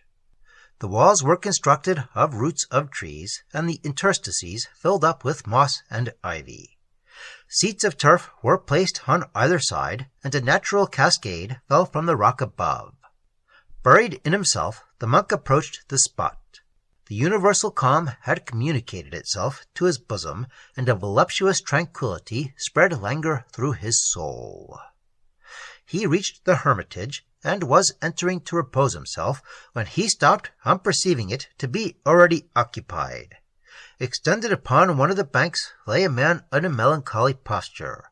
His head was supported upon his arm, and he seemed lost in meditation. The monk drew nearer and recognized Rosario. He watched him in silence, and entered not the hermitage. After some minutes, the youth raised his eyes and fixed them mournfully upon the opposite wall. "Yes," said he, with a deep and plaintive sigh, "I feel all the happiness of thy situation, all the misery of my own. Happy were I, could I think like thee, could I look like thee with disgust upon mankind, could bury myself for ever in some impenetrable solitude, and forget that the world holds beings deserving to be loved. O God, what a blessing would misanthropy be to me!" "That is a singular thought, Rosario," said the abbot, entering the grotto. "You hear, reverend father," cried the novice. At the same time, starting from his place in confusion, he drew his cowl hastily over his face. Ambrosio seated himself upon the bank, and obliged the youth to place himself by him. "You must not indulge this disposition to melancholy," said he. "What can possibly have made you view in so desirable a light misanthropy, of all sentiments the most hateful?" "The perusal of these verses, father, which till now had escaped my observation. The brightness of the moonbeams permitted my reading them, and oh, how I envy the feelings of the writer." As he said this, he pointed to a marble tablet fixed against the opposite wall. On it were engraved the following lines: "Where thou art, these lines now reading, think not, though from the world receding, I joy my lonely days to lead in this dearest drear, that with remorse a conscious bleeding hath led me here. No thought of guilt my bosom sours, free-willed I fled from courtly bowers, for well I saw in halls and towers that lust and pride, the arch-fiend's dearest darkest powers, in state preside. I saw mankind with vice encrusted, I saw the honour's sword was rusted, that few for aught but folly lusted, that he was still deceived who trusted in love or friend, and hither came with men disgusted my life to end.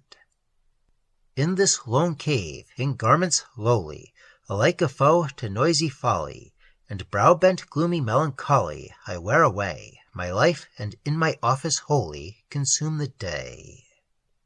Content and comfort bless me more in this grot than e'er I felt before in a palace, and with thoughts still soaring to God on high, each night and morn with voice imploring this wish I sigh.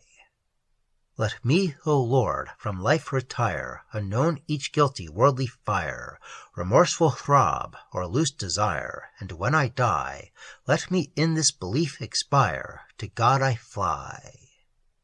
Stranger, if, full of youth and riot, as yet no grief has marred thy quiet, thou haply throw'st a scornful eye at the hermit's prayer, but if thou hast a cause to sigh at thy fault or care.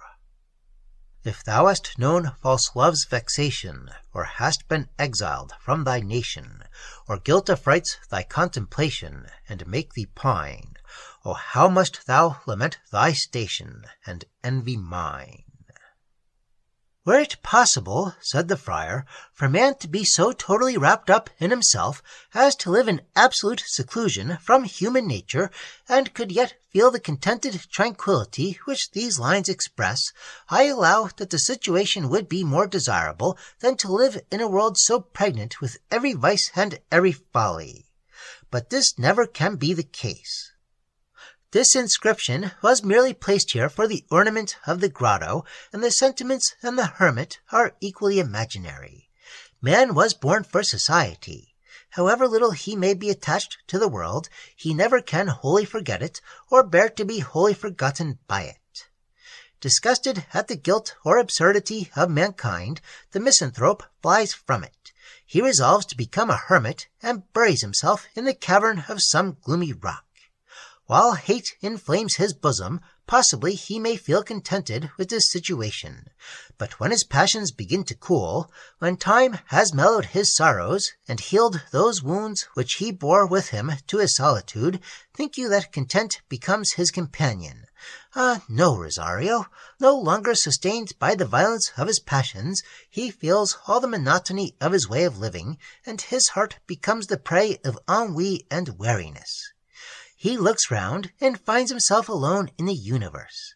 The love of society revives in his bosom, and he pants to return to that world which he has abandoned.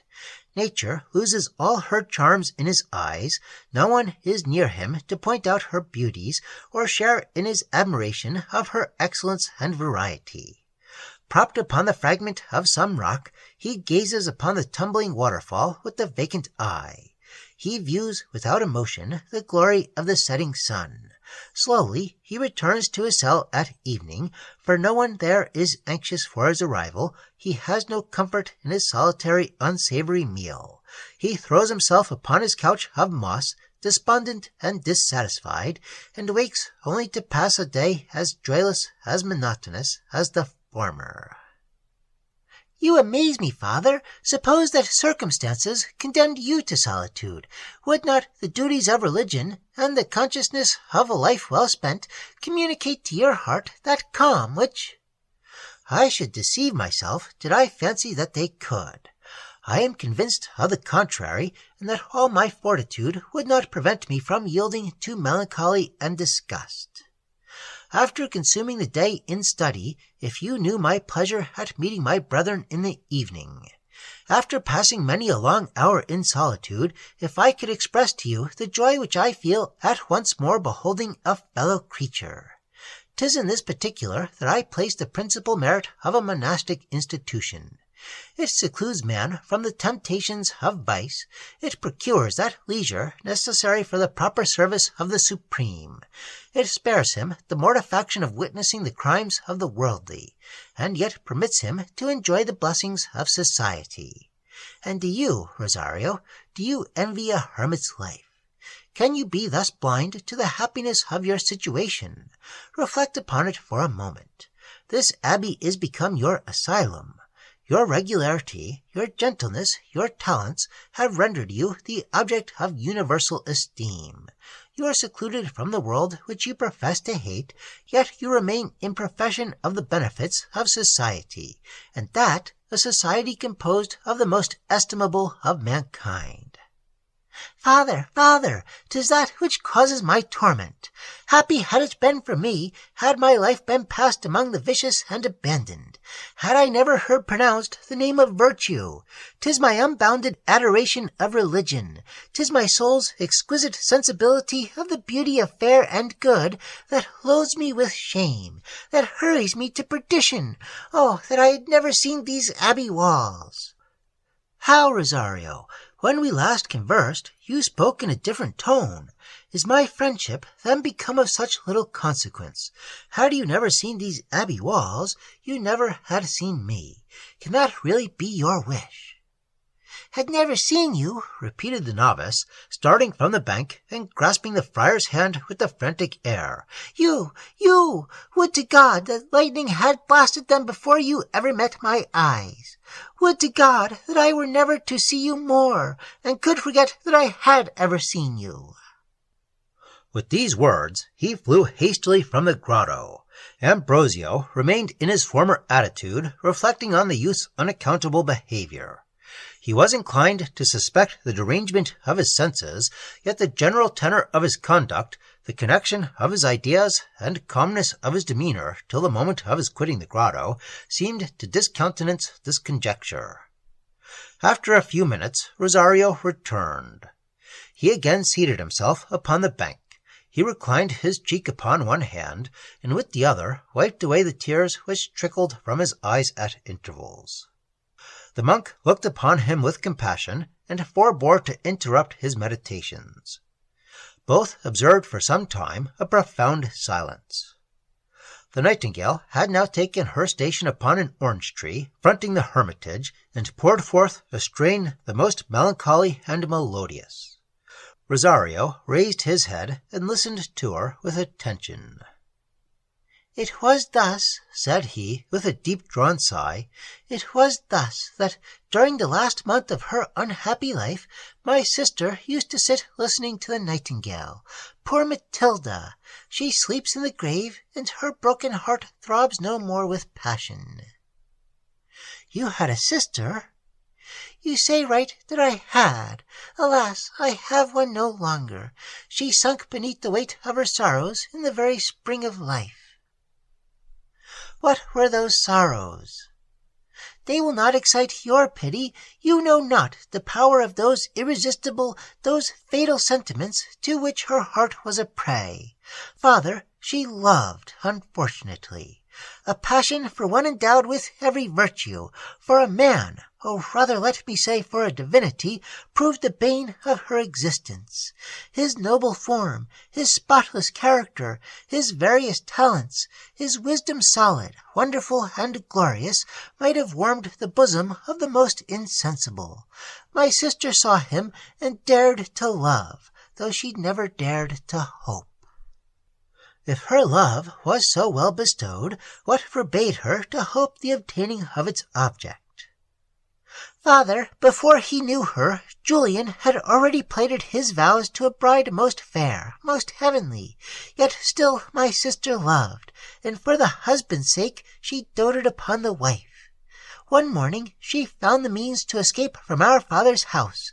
Arrayed in humble weeds, she offered herself as a domestic to the consort of her beloved, and was accepted. She was now continually in his presence. She strove to ingratiate herself into his favor. She succeeded. Her attentions attracted Julian's notice. The virtuous are ever grateful, and he distinguished Matilda above the rest of her companions. And did not your parents seek for her? Did they submit tamely to their loss, nor attempt to recover their wandering daughter? Ere they could find her, she discovered herself.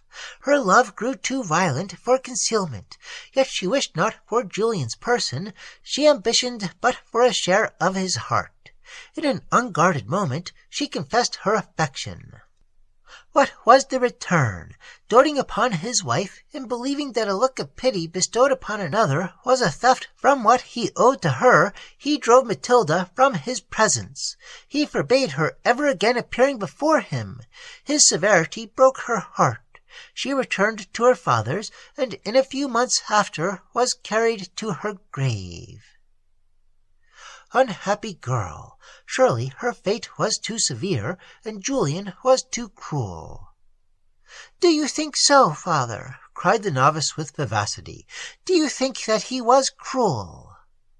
"Doubtless I do, and pity her most sincerely."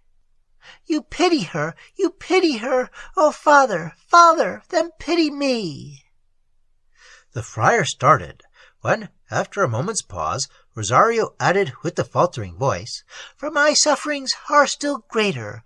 My sister had a friend, a real friend, who pitied the acuteness of her feelings, nor reproached her with her inability to repress them. I have no friend. The whole wide world cannot furnish a heart that is willing to participate in the sorrows of mine." As he uttered these words, he sobbed audibly. The friar was affected. He took Rosario's hand and pressed it with tenderness. "You have no friend, say you? What then am I? Why will you not confide in me, and what can you fear? My severity, have I ever used it with you? The dignity of my habit? Rosario, I lay aside the monk, and bid you consider me as no other than your friend, your father. Well may I assume that title, for never did parent watch over a child more fondly than I have watched over you. From the moment in which I first beheld you, I perceived sensations in my bosom till then unknown to me. I found a delight in your society which no one else could afford, and when I witnessed the extent of your genius and information, I rejoiced as does a father in the perfections of his son. Then lay aside your fears. Speak to me with openness. Speak to me, Rosario, and say that you will confide in me, if my aid or my pity can alleviate your distress."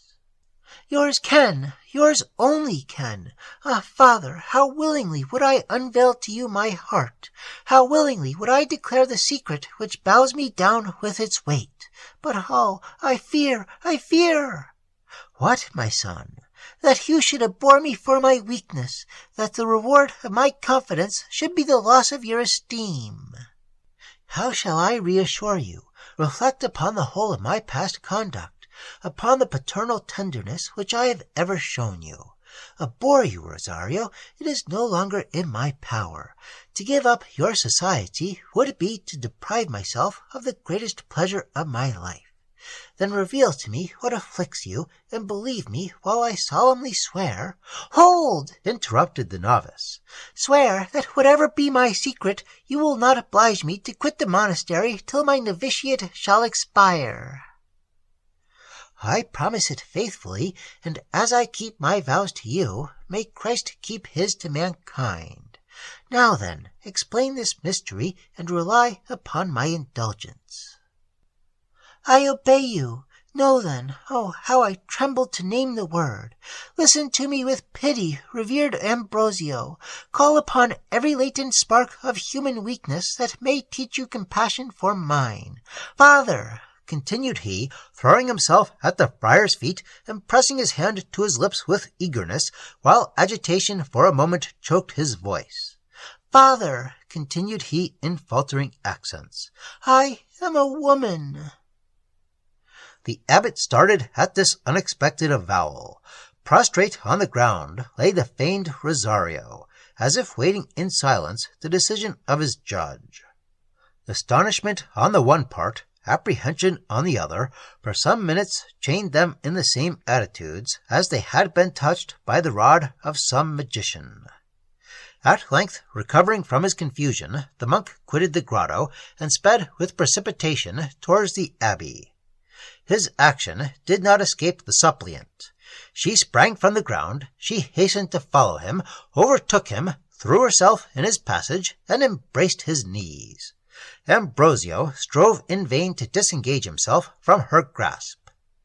"Do not fly me," she cried. "Leave me not abandoned to the impulse of despair. Listen while I excuse my imprudence, while I acknowledge my sister's story to be my own. I am Matilda. You are her beloved." If Ambrosio's surprise was great at her first avowal, upon hearing her second, it exceeded all bounds. Amazed, embarrassed, and irresolute, he found himself incapable of pronouncing a syllable, and remained in silence, gazing upon Matilda. This gave her opportunity to continue her explanation as follows. "Think not, Ambrosio, that I come to rob your bride of your affections. No, believe me, religion alone deserves you, and far is it from Matilda's wish to draw you from the paths of virtue. What I feel for you is love, not licentiousness.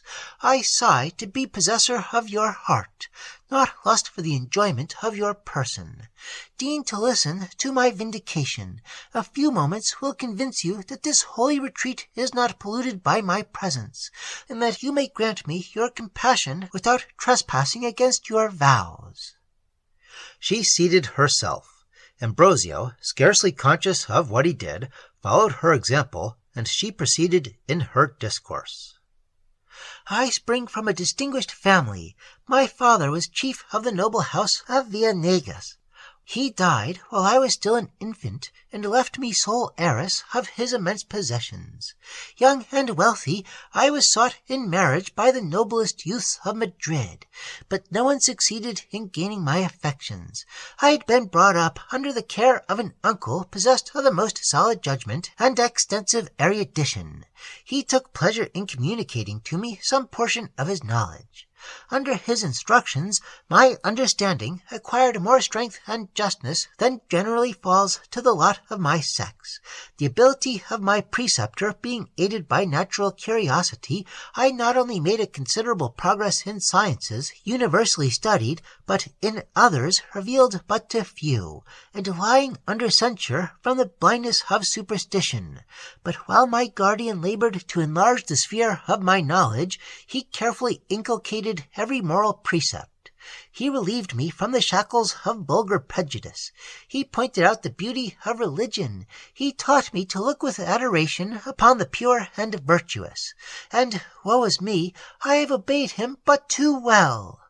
With such dispositions, judge whether I could observe with any other sentiment than disgust the vice, dissipation, and ignorance which disgrace our Spanish youth. I rejected every offer with disdain. My heart remained without a master, till chance conducted me to the cathedral of the Capuchins. Oh, surely on that day my guardian angel slumbered, neglectful of his charge. Then it was that I first beheld you. You supplied the superior's place, absent from illness. You cannot but remember the lively enthusiasm which your discourse created. Oh, how I drank your words! Your eloquence seemed to steal me from myself. I scarcely dared to breathe, fearing to lose a syllable. And while you spoke, methought a radiant glory beamed round your head, and your countenance shone with the majesty of a god. I retired from the church, glowing with admiration.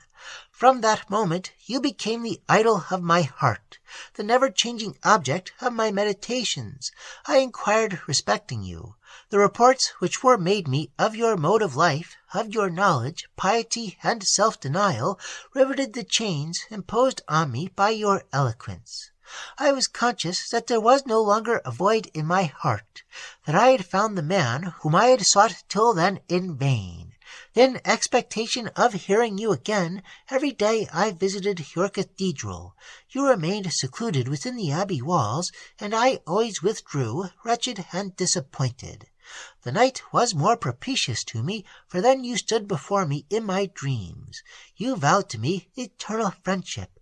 You led me through the paths of virtue, and assisted me to support the vexations of life.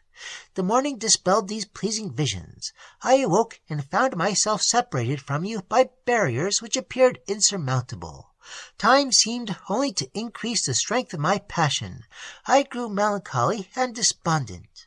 I fled from society, and my health declined daily.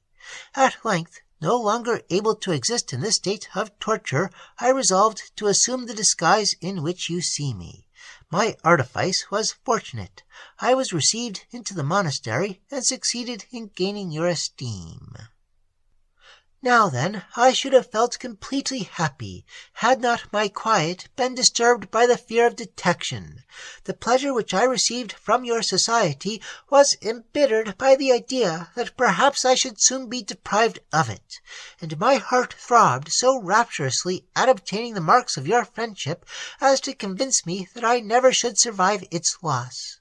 I resolved, therefore, not to leave the discovery of my sex to chance, to confess the whole to you, and throw myself entirely on your mercy and indulgence.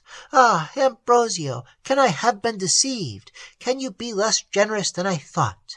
I will not suspect it. You will not drive a wretch to despair. I shall still be permitted to see you, to converse with you, to adore you. Your virtues shall be my example through life, and when we expire, our bodies shall rest in the same grave. She ceased. While she spoke, 1,000 opposing sentiments combated in Ambrosio's bosom. Surprise at the singularity of this adventure, confusion at her abrupt declaration, resentment at her boldness in entering the monastery, and consciousness of the austerity with which it behoved him to reply. Such were the sentiments of which he was aware, but there were others also which did not obtain his notice. He perceived not that his vanity was flattered by the praises bestowed upon his eloquence and virtue, that he felt a secret pleasure in reflecting that a young and seemingly lovely woman had for his sake abandoned the world and sacrificed every other passion to that which he had inspired. Still less did he perceive that his heart throbbed with desire, while his hand was pressed gently by Matilda's ivory fingers. By degrees he recovered from his confusion. His ideas became less bewildered. He was immediately sensible of the extreme impropriety should Matilda be permitted to remain in the abbey after this avowal of her sex. He assumed an air of severity, and drew away his hand. "How, lady," said he, "can you really hope for my permission to remain amongst us?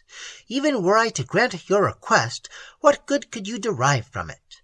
Think you that I ever can reply to you in affection which—" "No, father, no. I expect not to inspire you with a love like mine. I only wish for the liberty to be near you, to pass some hours of the day in your society, to obtain your compassion, your friendship, and esteem. Surely my request is not unreasonable." "But reflect, lady, reflect only for a moment on the impropriety of my harboring a woman in the abbey, and that too a woman who confesses that she loves me. It must not be. The risk of your being discovered is too great, and I will not expose myself to so dangerous a temptation." "Temptation, say you? Forget that I am a woman, and it no longer exists.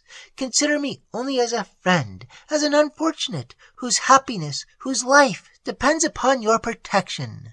Fear not, lest I should ever call to your remembrance that love, the most impetuous, the most unbounded, has induced me to disguise my sex, or that, instigated by desires offensive to your vows and my own honor, I should endeavor to seduce you from the path of rectitude.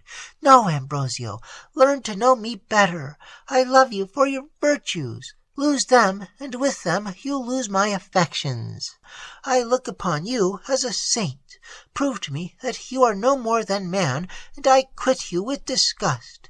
Is it then from me that you fear temptation? From me, in whom the world's dazzling pleasures created no other sentiment than contempt? From me, whose attachment is grounded on your exemption from human frailty?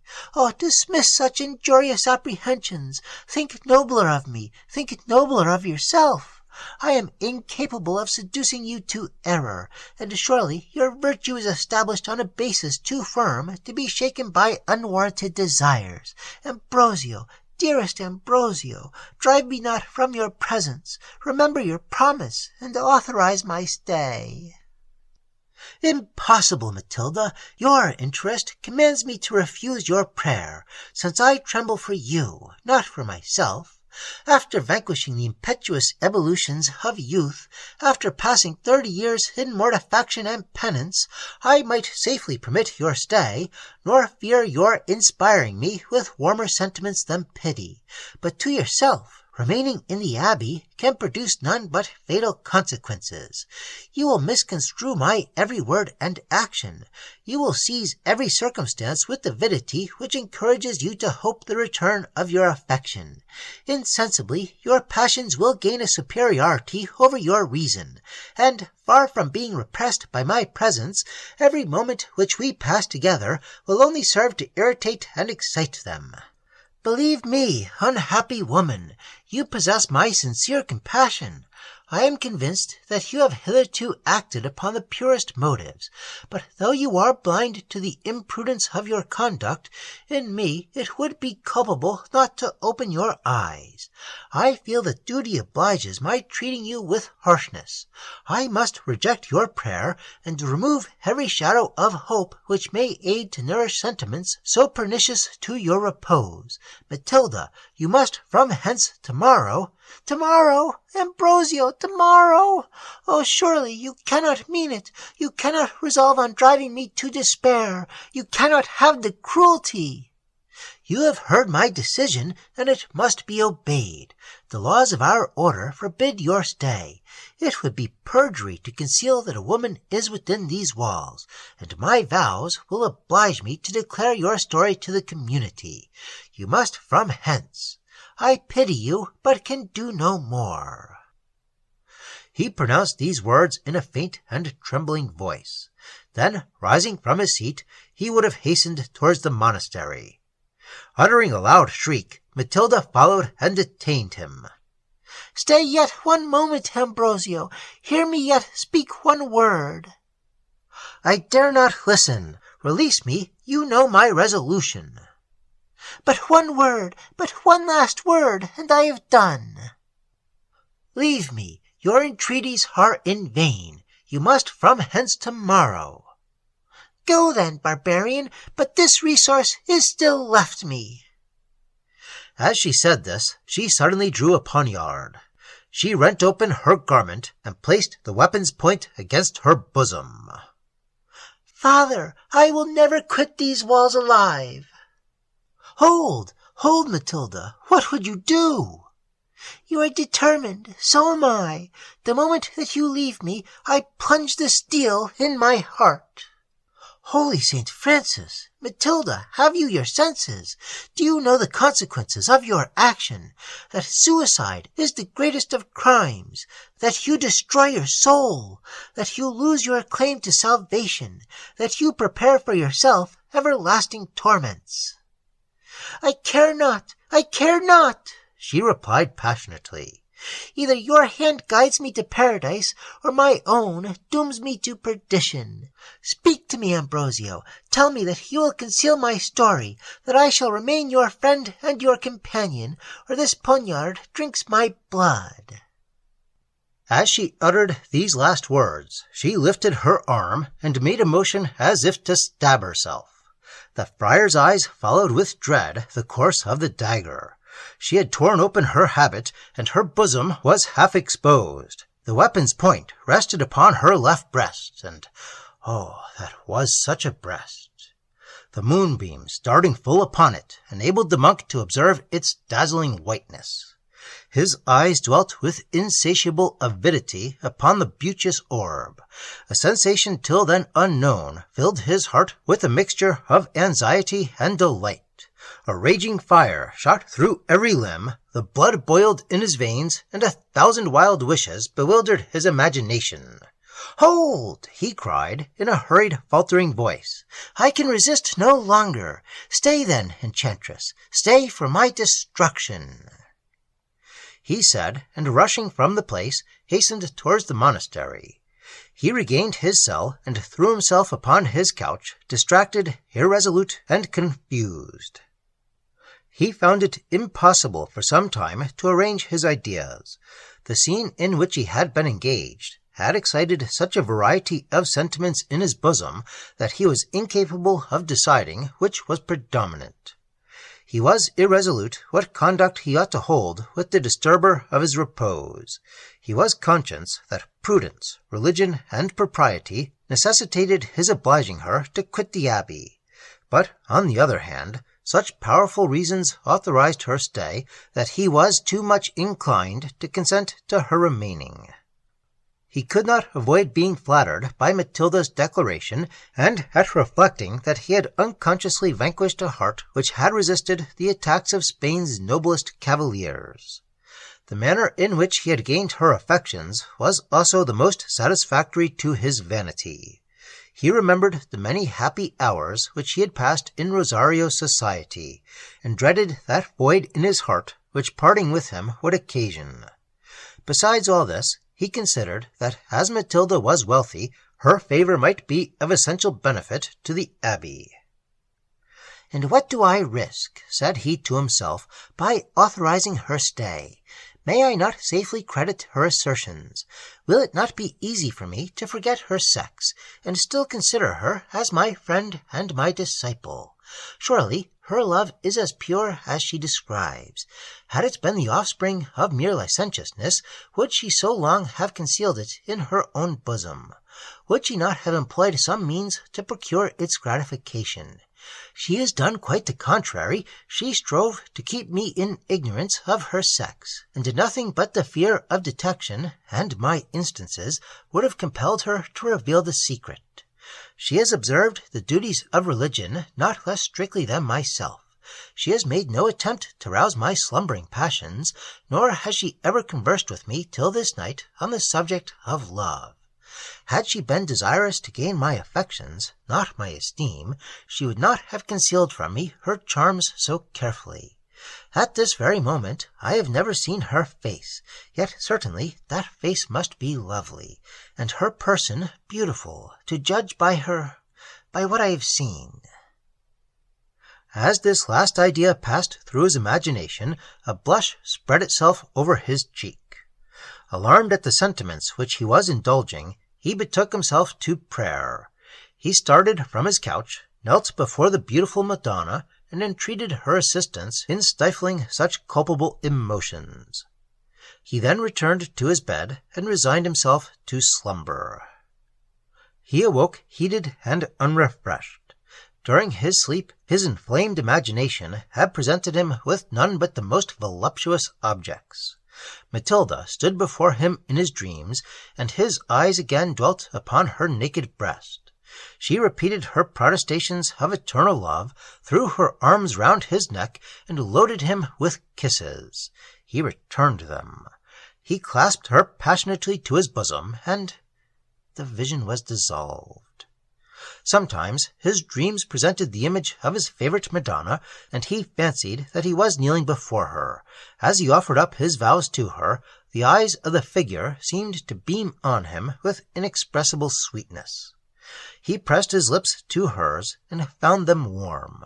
The animated form started from the canvas, embraced him affectionately, and his senses were unable to support delight so exquisite. Such were the scenes on which his thoughts were employed while sleeping. His unsatisfied desires placed before him the most lustful and provoking images, and he rioted in joys till then unknown to him. He started from his couch, filled with confusion at the remembrance of his dreams. Scarcely was he less ashamed when he reflected on his reasons of the former night, which induced him to authorize Matilda's stay. The cloud was now dissipated which had obscured his judgment. He shuddered when he beheld his arguments blazoned in their proper colors, and found that he had been a slave to flattery, to avarice, and self-love. If in 1 hour's conversation Matilda had produced a change so remarkable in his sentiments, what had he not to dread from her remaining in the abbey? Become sensible of his danger, awakened from his dream of confidence, he resolved to insist on her departing without delay. He began to feel that he was not proof against temptation, and that however Matilda might restrain herself within the bounds of modesty, he was unable to contend with those passions from which he falsely thought himself exempted. "Agnes, Agnes," he exclaimed, while reflecting on his embarrassments, "I already feel thy curse." He quitted his cell, determined upon dismissing the feigned Rosario. He appeared at matins, but his thoughts were absent, and he paid them but little attention. His heart and brain were both of them filled with worldly objects, and he prayed without devotion. The service over, he descended into the garden. He bent his steps towards the same spot where, on the preceding night, he had made this embarrassing discovery.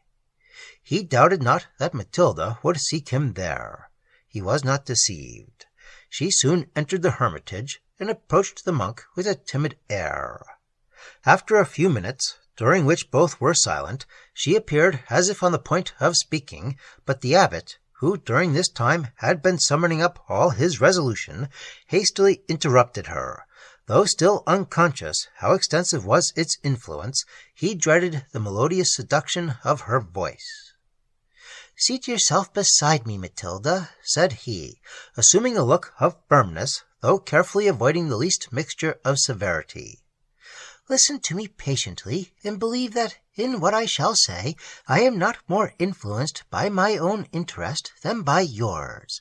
Believe that I feel for you the warmest friendship, the truest compassion, and that you cannot feel more grieved than I do when I declare to you that we must never meet again."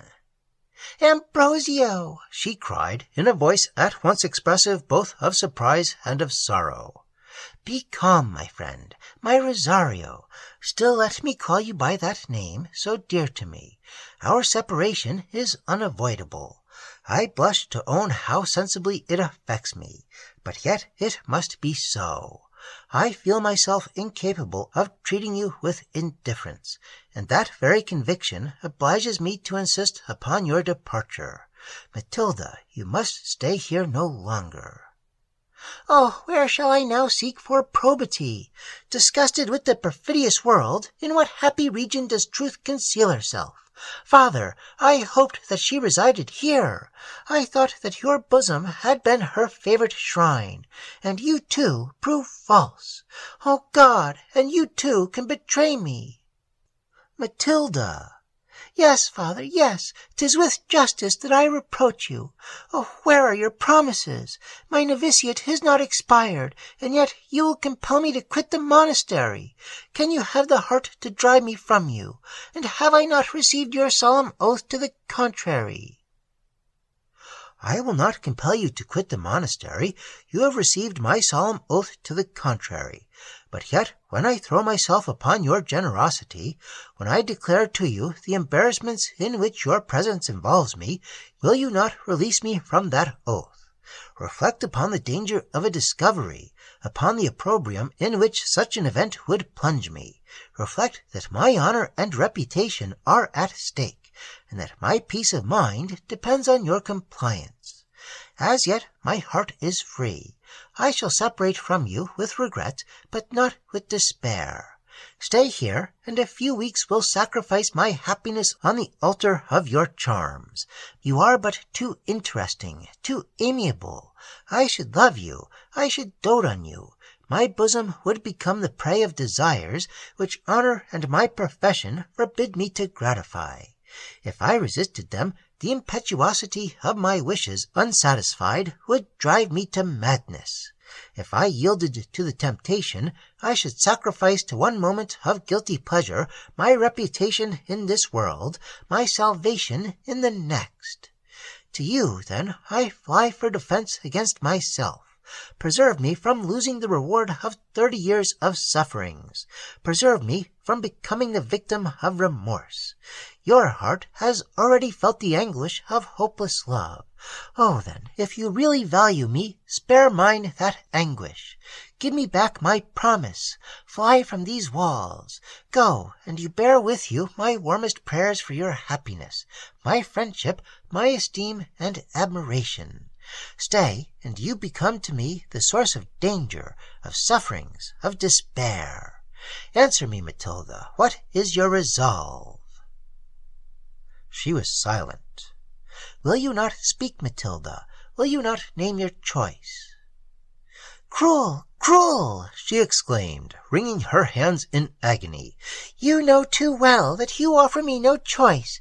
You know too well that I can have no will but yours. I was not then deceived. Matilda's generosity equals my expectations. Yes, I will prove the truth of my affection by submitting it to a decree which cuts me to the very heart. Take back your promise. I will quit the monastery this very day. I have a relation, abbess of a convent in Estremadura. To her will I bend my steps and shut myself from the world for ever.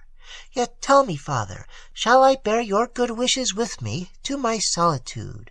Will you sometimes abstract your attention from heavenly objects to bestow a thought upon me? Ah, Matilda, I fear that I shall think on you but too often for my repose. Then I have nothing more to wish for, save that we may meet in heaven. Farewell, my friend, my Ambrosio, and yet, methinks, I would fain bear with me some token of your regard. What shall I give you? Something, anything. One of those flowers will be sufficient. Here she pointed to a bush of roses planted at the door of the grotto. I will hide it in my bosom, and when I am dead, the nuns shall find it withered upon my heart. The friar was unable to reply. With slow steps and a soul heavy with affliction, he quitted the hermitage. He approached the bush and stooped to pluck one of the roses. Suddenly he uttered a piercing cry, started back hastily, and let the flower, which he already held, fall from his hand. Matilda heard the shriek, and flew anxiously towards him. "What is the matter?" she cried. "Answer me, for God's sake! What has happened?" "I have received my death," he replied in a faint voice. "Concealed among the roses, a serpent." Here the pain of his wound became so exquisite that nature was unable to bear it. His senses abandoned him, and he sunk inanimate into Matilda's arms. Her distress was beyond the power of description. She rent her hair, beat her bosom, and, not daring to quit Ambrosio, endeavored by loud cries to summon the monks to her assistance. She at length succeeded. Alarmed by her shrieks, several of the brothers hastened to the spot, and the superior was conveyed back to the abbey. He was immediately put to bed, and the monk who officiated as surgeon to the fraternity prepared to examine the wound. By this time Ambrosio's hand had swelled to an extraordinary size. The remedies which had been administered to him, 'tis true, restored him to life, but not to his senses. He raved in all the horrors of delirium, foamed at the mouth, and 4 of the strongest monks were scarcely able to hold him in his bed. Father Pablos, such was the surgeon's name, hastened to examine the wounded hand. The monks surrounded the bed, anxiously waiting for the decision. Among these, the feigned Rosario appeared not the most insensible to the friar's calamity. He gazed upon the sufferer with inexpressible anguish, and his groans, which every moment escaped from his bosom, sufficiently betrayed the violence of his affliction. Father Pablos probed the wound. As he drew out his lancet, its point was tinged with a greenish hue. He shook his head mournfully, and quitted the bedside. "'Tis as I feared," he said. "There is no hope." "No hope!" exclaimed the monks with one voice. "Say you no hope?" From the sudden effects, I suspected that the abbot was stung by a pedoro. The venom which you see upon my lancet confirms my idea. He cannot live 3 days. And can no possible remedy be found? Inquired Rosario. Without extracting the poison, he cannot recover, and how to extract it is to me still a secret. All that I can do is apply such herbs to the wound as will relieve the anguish. The patient will be restored to his senses, but the venom will corrupt the whole mass of his blood, and in 3 days he will exist no longer. Excessive was the universal grief at hearing this decision. Pablos, as he had promised, dressed the wound and then retired, followed by his companions. Rosario alone remained in the cell, the abbot, at his urgent entreaty, having been committed to his care. Ambrosio's strength worn out by the violence of his exertions, he had by this time fallen into a profound sleep. So totally was he overcome by weariness that he scarcely gave any signs of life. He was still in this situation when the monks returned to inquire whether any change had taken place. Pablos loosened the bandage which concealed the wound, more from a principle of curiosity than from indulging the hope of discovering any favorable symptoms. What was his astonishment at finding that the inflammation had totally subsided. He probed the hand. His lancet came out pure and unsullied. No traces of the venom were perceptible, and had not the orifice still been visible, Pablos might have doubted that there had ever been a wound. He communicated this intelligence to his brethren. Their delight was only equalled by their surprise. From the latter sentiment, however, they were soon released by explaining the circumstance according to their own ideas. They were perfectly convinced that their superior was a saint, and thought that nothing could be more natural than for St. Francis to have operated a miracle in his favor. This opinion was adopted unanimously. They declared it so loudly, and vociferated, "A miracle! A miracle!" with such fervor that they soon interrupted Ambrosio's slumbers. The monks immediately crowded round his bed, and expressed their satisfaction at his wonderful recovery. He was perfectly in his senses, and free from every complaint, except feeling weak and languid. Pablos gave him a strengthening medicine, and advised his keeping his bed for the 2 succeeding days. He then retired, having desired his patient not to exhaust himself by conversation, but rather to endeavor at taking some repose. The other monks followed his example, and the abbot and Rosario were left without observers.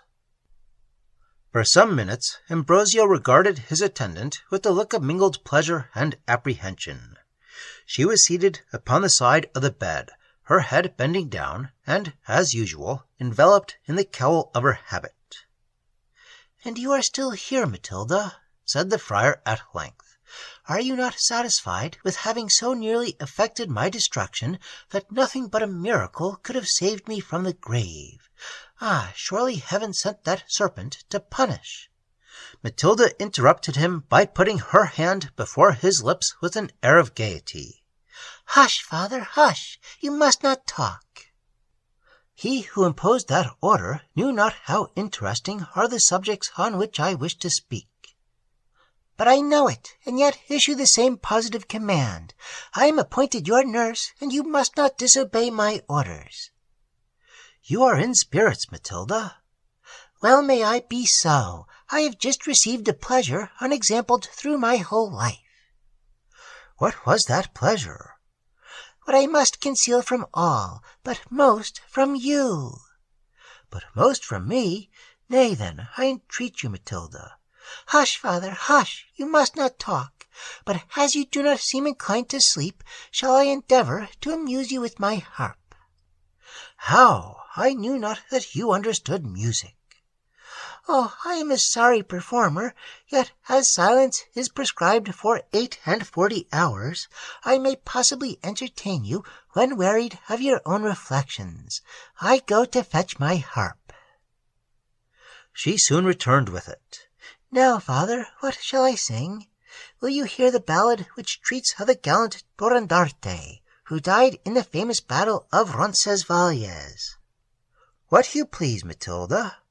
Oh, call me not Matilda. Call me Rosario. Call me your friend. Those are the names which I love to hear from your lips. Now listen." She then tuned her harp, and afterwards preluded for some moments with such exquisite taste as to prove her a perfect mistress of the instrument.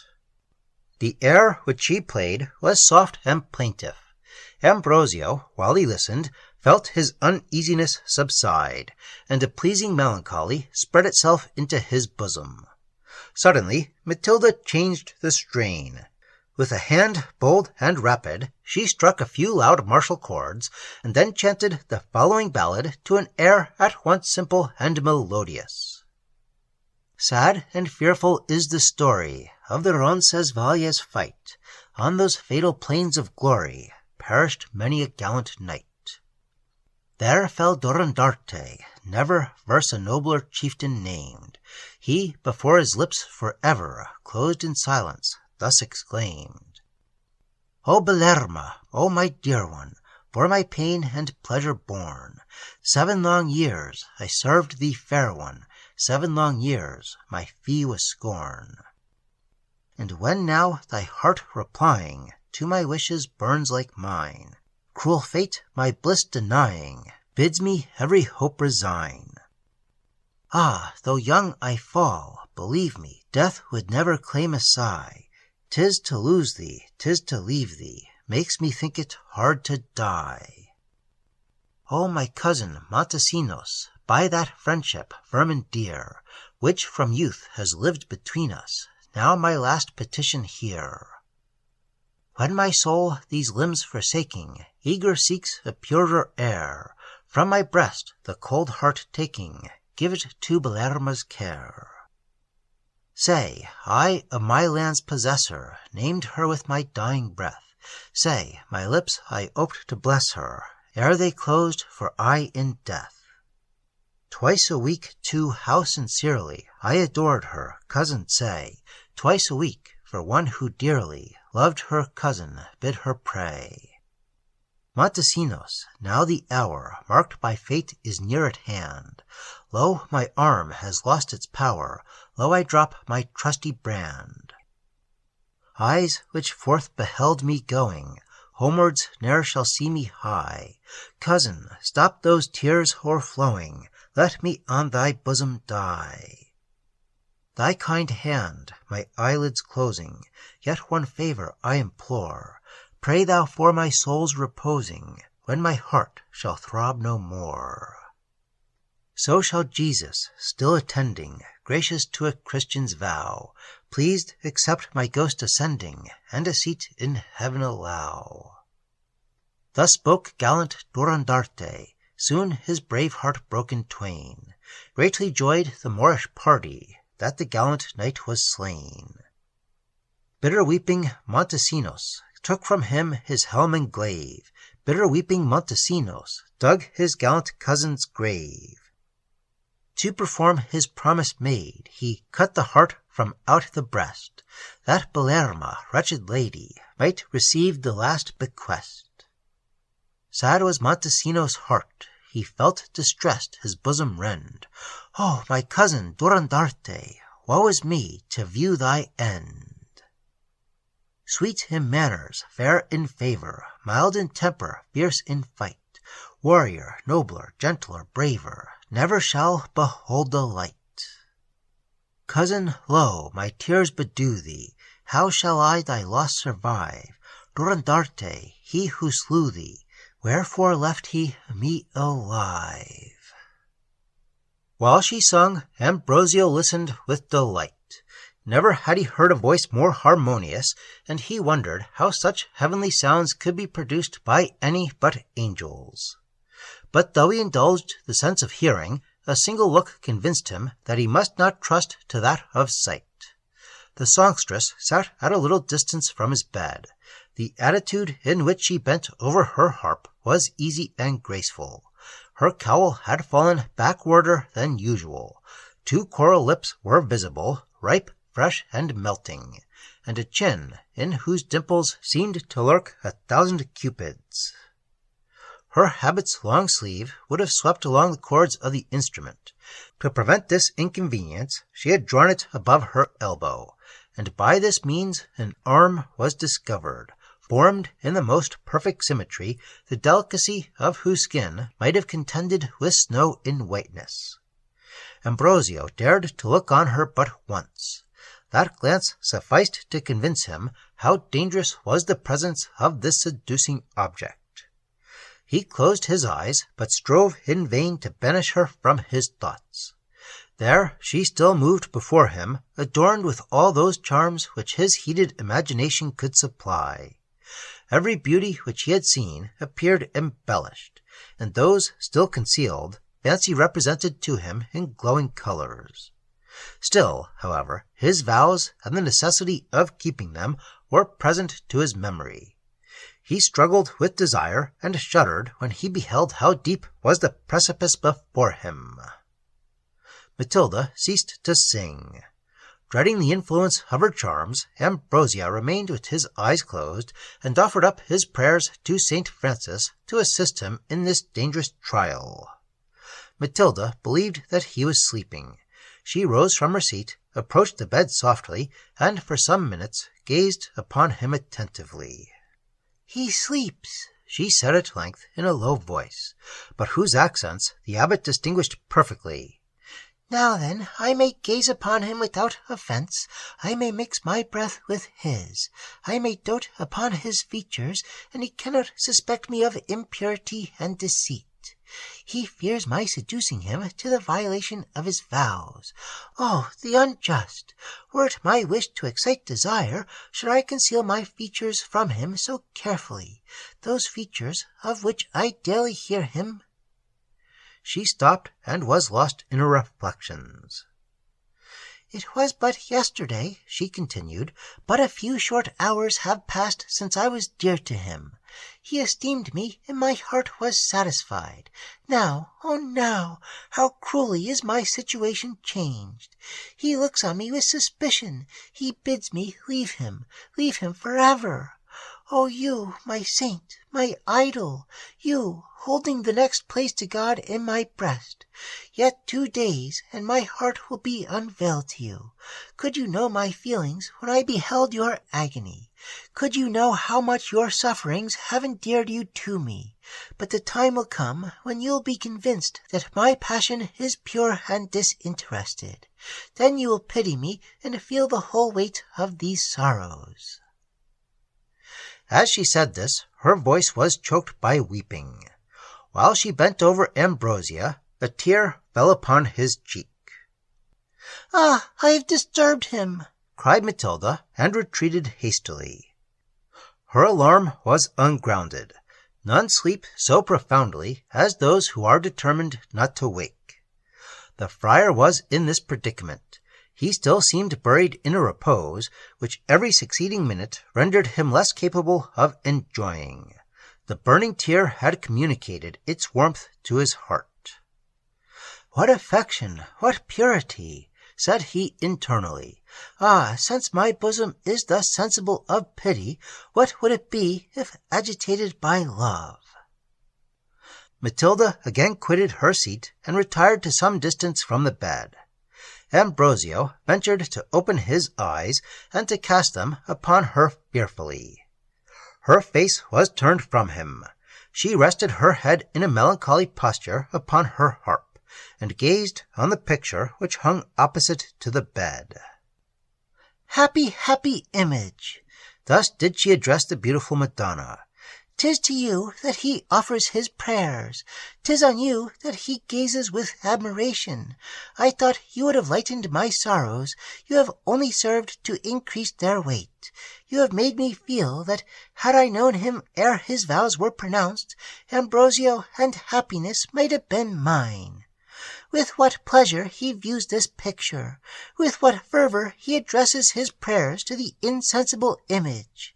Ah, may not his sentiments be inspired by some kind and secret genius, friend to my affection? May it not be man's natural instinct which informs him? Be silent, idle hopes. Let me not encourage an idea which takes from the brilliance of Ambrosio's virtue. 'Tis religion, not beauty, which attracts his admiration.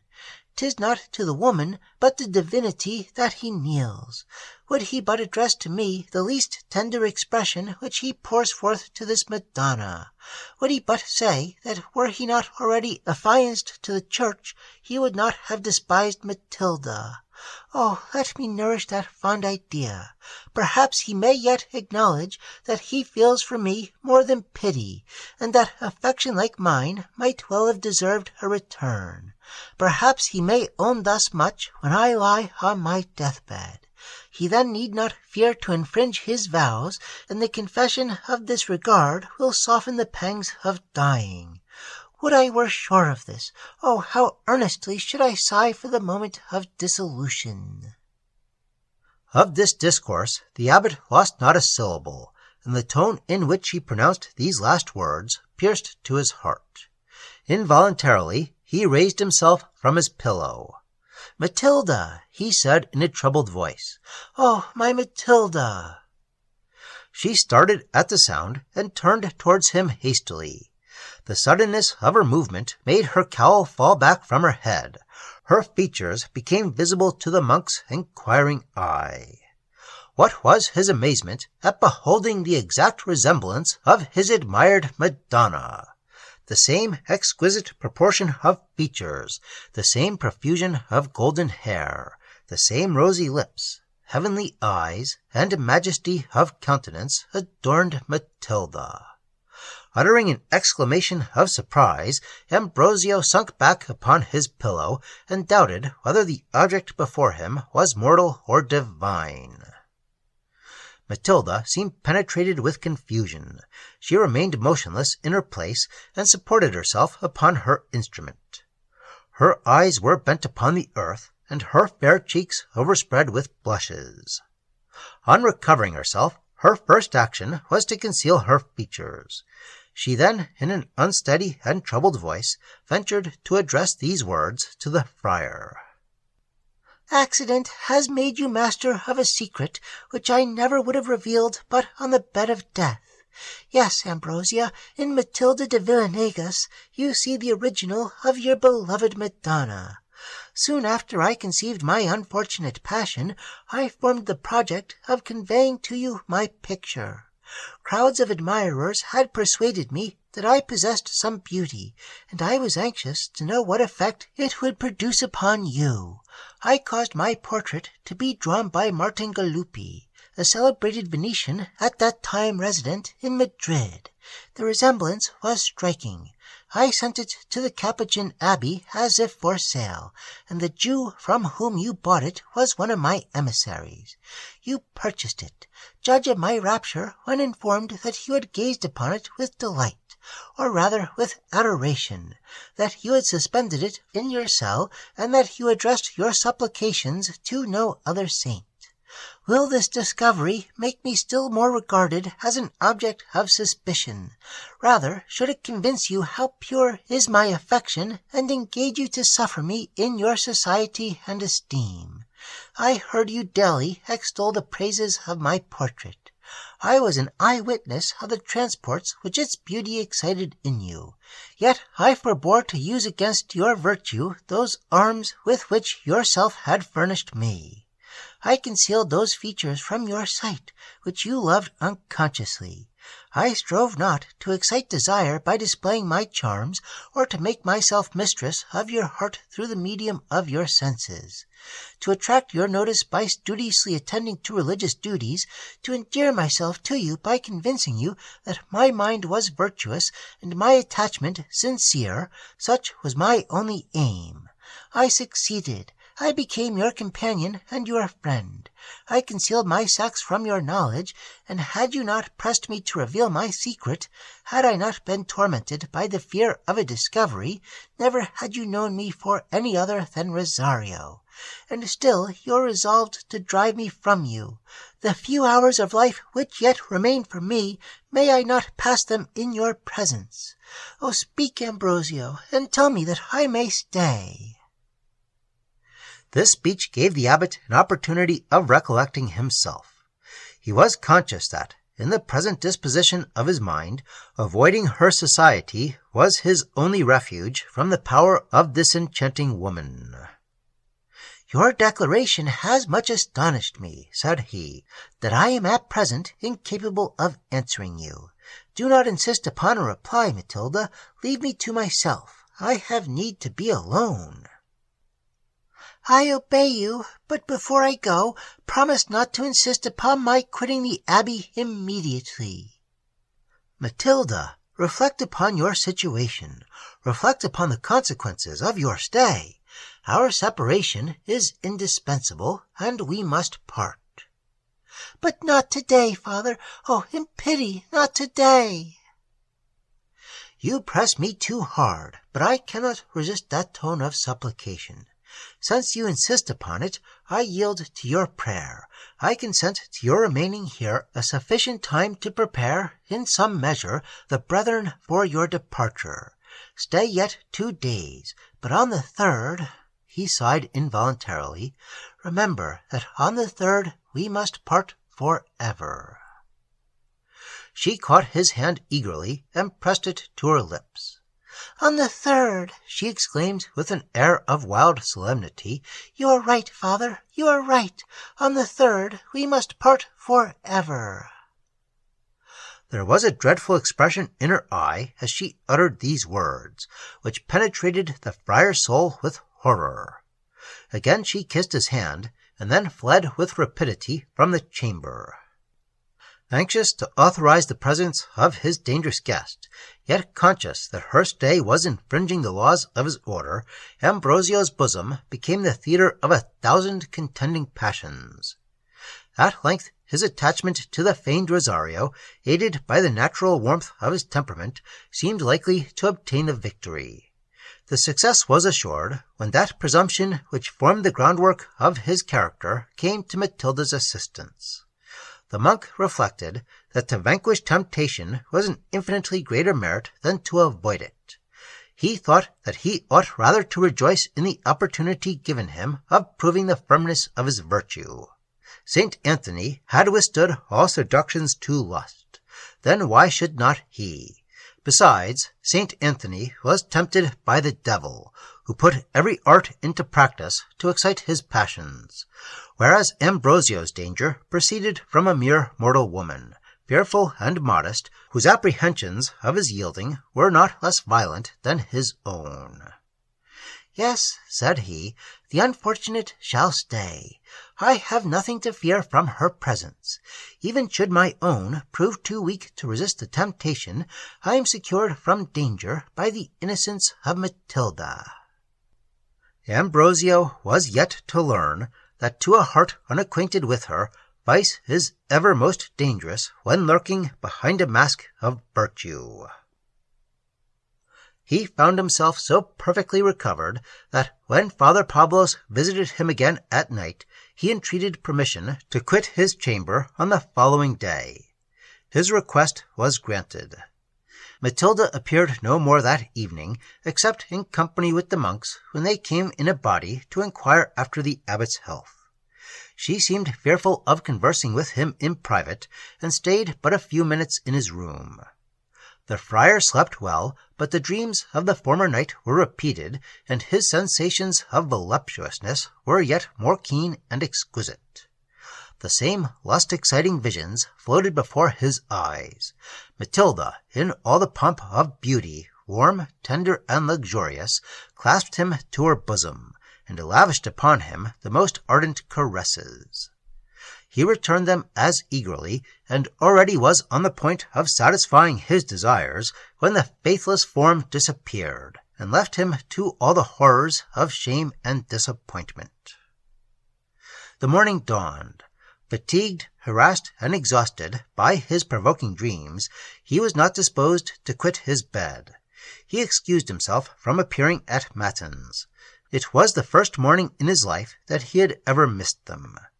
He rose late. During the whole of the day he had no opportunity of speaking to Matilda without witnesses. His cell was thronged by the monks, anxious to express their concern at his illness. and he was still occupied in receiving their compliments on his recovery when the bell summoned them to the refectory. After dinner the monks separated, and dispersed themselves in various parts of the garden, where the shade of trees or retirement of some grotto presented the most agreeable means of enjoying the siesta. The abbot bent his steps towards the hermitage. A glance of his eye invited Matilda to accompany him. She obeyed and followed him thither in silence. They entered the grotto and seated themselves. Both seemed unwilling to begin the conversation, and to labor under the influence of mutual embarrassment. At length the abbot spoke. He conversed only on indifferent topics, and Matilda answered him in the same tone. She seemed anxious to make him forget that the person who sat by him was any other than Rosario. Neither of them dared, or indeed wished, to make an allusion to the subject which was most at the hearts of both. Matilda's efforts to appear gay were evidently forced. Her spirits were oppressed by the weight of anxiety, and when she spoke her voice was low and feeble. She seemed desirous of finishing a conversation which embarrassed her, and complaining that she was unwell, she requested Ambrosio's permission to return to the abbey. He accompanied her to the door of her cell, and when arrived there, he stopped her to declare his consent to her continuing the partner of his solitude, so long as should be agreeable to herself. She discovered no marks of pleasure at receiving this intelligence, though on the preceding day she had been so anxious to obtain the permission. "Alas, father," she said, waving her head mournfully, "your kindness comes too late. My doom is fixed. We must separate forever. Yet believe that I am grateful for your generosity, for your compassion of an unfortunate who is but too little deserving of it." She put her handkerchief to her eyes. Her cowl was only half drawn over her face. Ambrosio observed that she was pale, and her eyes sunk and heavy. "Good God!" he cried, "you are very ill, Matilda. I shall send Father Pablos to you instantly." "No, do not. I am ill, 'tis true, but he cannot cure my malady. Farewell, father. Remember me in your prayers tomorrow, while I shall remember you in heaven." She entered her cell and closed the door. The abbot dispatched to her the physician without losing a moment, and waited his report impatiently. But Father Pablos soon returned and declared that his errand had been fruitless. Rosario refused to admit him, and had positively rejected his offers of assistance. The uneasiness which this account gave Ambrosio was not trifling, yet he determined that Matilda should have her own way for that night, but that if her situation did not mend by the morning, he would insist upon her taking the advice of Father Pablos. He did not find himself inclined to sleep. He opened his casement and gazed upon the moonbeams as they played upon the small stream whose waters bathed the walls of the monastery.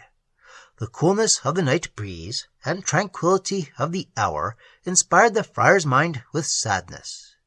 He thought upon Matilda's beauty and affection, upon the pleasures which he might have shared with her had he not been restrained by monastic fetters.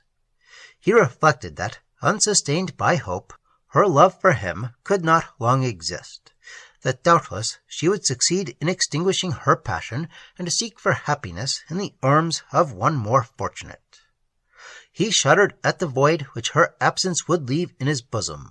He looked with disgust on the monotony of a convent, and breathed a sigh towards that world from which he was forever separated.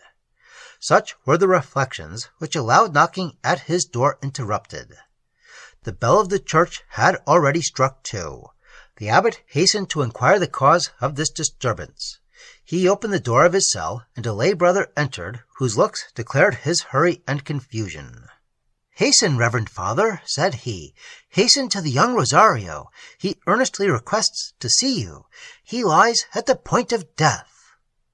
"Gracious God! Where is Father Pablos? Why is he not with him? Oh, I fear, I fear!" "Father Pablos has seen him, but his art can do nothing. He says that he suspects the youth to be poisoned." Poisoned! Oh, the unfortunate! It is then as I suspected. But let me not lose a moment. Perhaps it may yet be time to save her," he said, and flew towards the cell of the novice. Several monks were already in the chamber. Father Pablos was one of them, and held the medicine in his hand, which he was endeavoring to persuade Rosario to swallow. The others were employed in admiring the patient's divine countenance, which they now saw for the first time. She looked lovelier than ever. She was no longer pale or languid. A bright glow had spread itself over her cheeks. Her eyes sparkled with the serene delight, and her countenance was expressive of confidence and resignation. "Oh, torment me no more," was she saying to Pablos, when the terrified abbot rushed hastily into the cell. "My disease is far beyond the reach of your skill, and I wish not to be cured of it." Then perceiving Ambrosio, "Ah, 'tis he!" she cried. "I see him once again before we part forever. Leave me, my brethren, much have I to tell this holy man in private." The monks retired immediately, and Matilda and the abbot remained together. "What have you done, imprudent woman?" exclaimed the latter as soon as they were left alone. "Tell me, are my suspicions just? Am I indeed to lose you? Has your own hand been the instrument of your destruction?" She smiled and grasped his hand. "In what have I been imprudent, father? I have sacrificed a pebble and saved a diamond. My death preserves a life valuable to the world, and more dear to me than my own. Yes, father, I am poisoned, but know that the poison once circulated in your veins." "Matilda!" "What I tell you I resolved never to discover to you but on the bed of death. That moment is now arrived. You cannot have forgotten the day already when your life was endangered by the bite of a Cientipedoro. The physician gave you over, declaring himself ignorant how to extract the venom. I knew but of one means, and hesitated not a moment to employ it. I was left alone with you. You slept. I loosened the bandage from your hand. I kissed the wound, and drew out the poison with my lips. The effect has been more sudden than I expected. I feel death at my heart. Yet an hour, and I shall be in a better world." "Almighty God!" exclaimed the abbot, and sunk almost lifeless upon the bed. After a few minutes, he again raised himself up suddenly, and gazed upon Matilda with all the wildness of despair. "And you have sacrificed yourself for me. You die, and die to preserve Ambrosio. And is there indeed no remedy, Matilda? And is there indeed no hope? Speak to me, oh, speak to me. Tell me that you have still the means of life." "Be comforted, my only friend. Yes, I have still the means of life in my power, but it is a means which I dare not employ. It is dangerous, it is dreadful. Life would be purchased at too dear a rate, unless it was permitted for me to live for you." "Then live for me, Matilda, for me and gratitude." He caught her hand and pressed it rapturously to his lips. "Remember our late conversations. I now consent to everything. Remember in what lively colors you described the union of souls. Be it ours to realize those ideas. Let us forget the distinctions of sex, despise the world's prejudices, and only consider each other as brother and friend. Live then, Matilda. Oh, live for me." "Ambrosio, it must not be. When I thought thus, I deceived both you and myself. Either I must die at present, or expire by the lingering torments of unsatisfied desire. Oh, since we last conversed together, a dreadful veil has been rent from before my eyes. I love you no longer with the devotion which is paid to a saint. I prize you no more for the virtues of your soul. I lust for the enjoyment of your person. The woman reigns in my bosom, and I am become a prey to the wildest of passions. Away with friendship! 'Tis a cold, unfeeling word. My bosom burns with love, with unutterable love, and love must be its return. Tremble then, Ambrosio, tremble to succeed in your prayers. If I live, your truth, your reputation, your reward of a life passed in sufferings, all that you value, is irretrievably lost. I shall no longer be able to combat my passions, shall seize every opportunity to excite your desires, and to labor to effect your dishonor and my own. No, no, Ambrosio, I must not live. I am convinced with every moment that I have but one alternative. I feel with every heart-throb that I must enjoy you or die. Amazement! Matilda, can it be you who speak to me? He made a movement as if to quit his seat. She uttered a loud shriek, and, raising herself half out of the bed, threw her arms round the friar to detain him. Oh, do not leave me. Listen to my errors with compassion. In a few hours I shall be no more. Yet a little, and I am free from this disgraceful passion. Wretched woman, what can I say to you? I cannot, I must not. But live, Matilda, oh, live! You do not reflect on what you ask. What? Live to plunge myself in infamy, to become the agent of hell, to work the destruction both of you and of myself. Feel this heart, father. She took his hand. Confused, embarrassed, and fascinated, he withdrew it not, and felt her heart throb under it. Feel this heart, father. It is yet the seat of honor, truth, and chastity. If it beats tomorrow, it must fall a prey to the blackest crimes. Oh, let me then die today. Let me die while I yet deserve the tears of the virtuous. Thus will I expire. She reclined her head upon his shoulder. Her golden hair poured itself over his chest. Folded in your arms, I shall sink to sleep. Your hand shall close my eyes forever, and your lips receive my dying breath. And will you not sometimes think of me? Will you not sometimes shed a tear upon my tomb? Oh, yes, yes, yes, that kiss is my assurance. The hour was night. All was silence around. The faint beams of a solitary lamp darted upon Matilda's figure, and shed through the chamber a dim, mysterious light. No prying eye or curious ear was near the lovers. Nothing was heard but Matilda's melodious accents. Ambrosio was in the full vigor of manhood. He saw before him a young and beautiful woman, the preserver of his life, the adorer of his person, and whom affection for him had reduced to the brink of the grave. He sat upon her bed, his hand rested upon her bosom, her head reclined voluptuously upon his breast. Who then can wonder if he yielded to the temptation?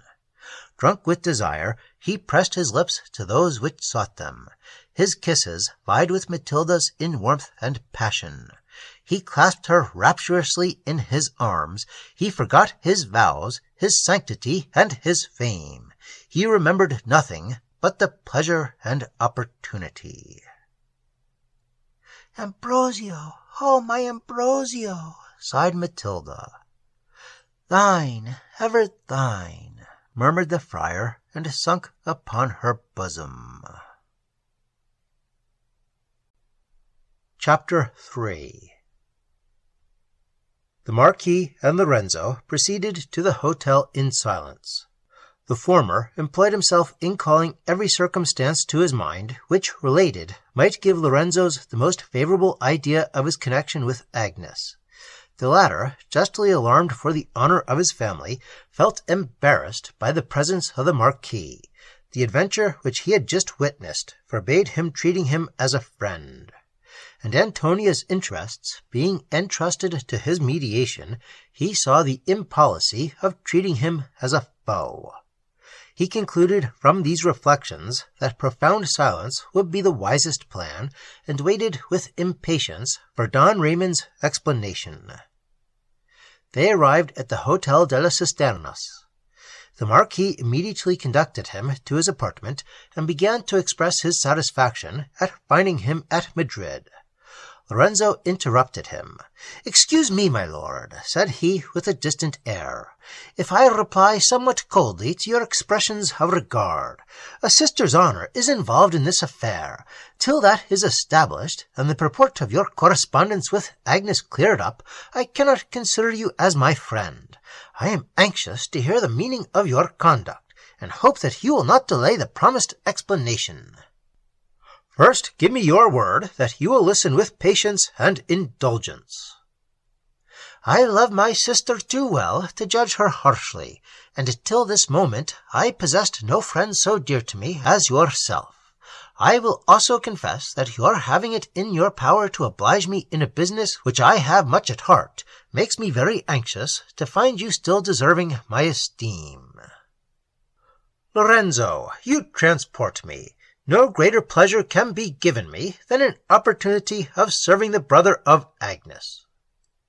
"Convince me that I can accept your favours without dishonour, and there is no man in the world to whom I am more willing to be obliged." "Probably you have already heard your sister mention the name of Alfonso d'Alvarado." "Never. Though I feel for Agnes an affection truly fraternal, circumstances have prevented us from being much together.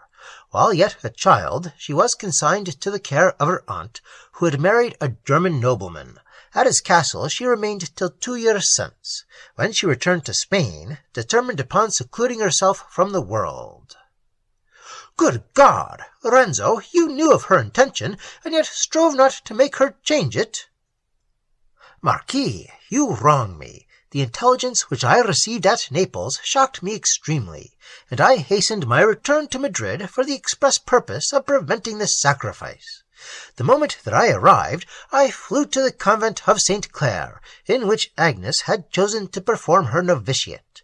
I requested to see my sister. Conceive my surprise when she sent me a refusal. She declared positively that, apprehending my influence over her mind, she would not trust herself in my society, till the day before that on which she was to receive the veil.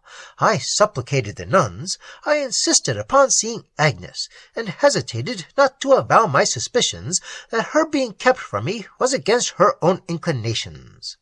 To free herself from the imputation of violence, the prioress brought me a few lines, written in my sister's well-known hand, repeating the message already delivered. All future attempts to obtain a moment's conversation with her were as fruitless as the first. She was inflexible, and I was not permitted to see her till the day preceding that on which she entered the cloister, never to quit it more. This interview took place in the presence of our principal relations. It was for the first time since her childhood that I saw her, and the scene was most affecting. She threw herself upon my bosom, kissed me, and wept bitterly. By every possible argument, by tears, by prayers, by kneeling, I strove to make her abandon her intention. I represented to her all the hardships of a religious life. I painted to her imagination all the pleasures which she was going to quit, and besought her to disclose to me what occasioned her disgust to the world. At this last question she turned pale, and her tears flowed yet faster. She entreated me not to press her on that subject, that it sufficed me to know that her resolution was taken, and that a convent was the only place where she could now hope for tranquillity. She persevered in her design, and made her profession. I visited her frequently at the grate, and every moment that I passed with her made me feel more affliction at her loss.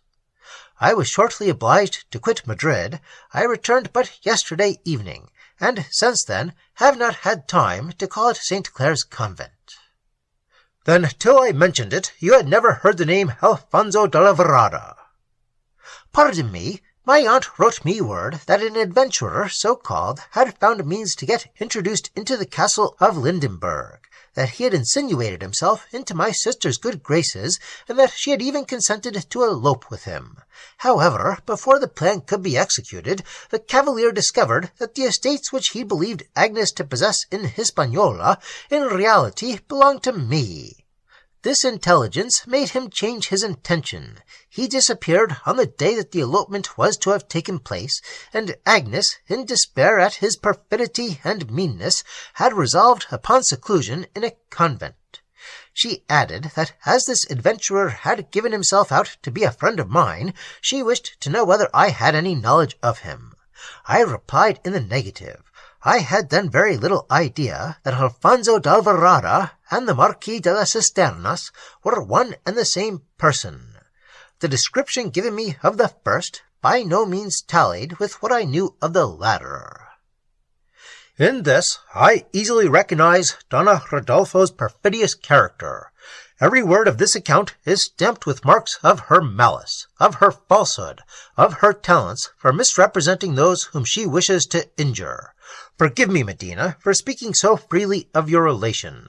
The mischief which she has done me authorizes my resentment, and when you have heard my story, you will be convinced that my expressions have not been too severe. He then began his narrative in the following manner. History of Don Raymond, Marquis de las Cisternas. Long experience, my dear Lorenzo, has convinced me how generous is your nature. I waited not for your declaration of ignorance respecting your sister's adventures to suppose that they had been purposely concealed from you. Had they reached your knowledge, from what misfortunes should both Agnes and myself have escaped? Fate had ordained it otherwise. You were on your travels when I first became acquainted with your sister, and as our enemies took care to conceal from her your direction, it was impossible for her to implore by letter your protection and advice. On leaving Salamanca, at which university, as I have since heard, you remained a year after I quitted it, I immediately set out upon my travels. My father supplied me liberally with money, but he insisted upon my concealing my rank, and presenting myself as no more than a private gentleman. This command was issued by the counsels of his friend the Duke of Villahermosa, a nobleman for whose abilities and knowledge of the world I have ever entertained the most profound veneration. Believe me, said he, my dear Raymond, you will hereafter feel the benefits of this temporary degradation. 'Tis true that as the Conde de las Cisternas, you would have been received with open arms, and your youthful vanity might have felt gratified by the attentions showered upon you from all sides. At present, much will depend upon yourself. You have excellent recommendations, but it must be your own business to make them of use to you. You must lay yourself out to please. You must labor to gain the approbation of those to whom you are presented.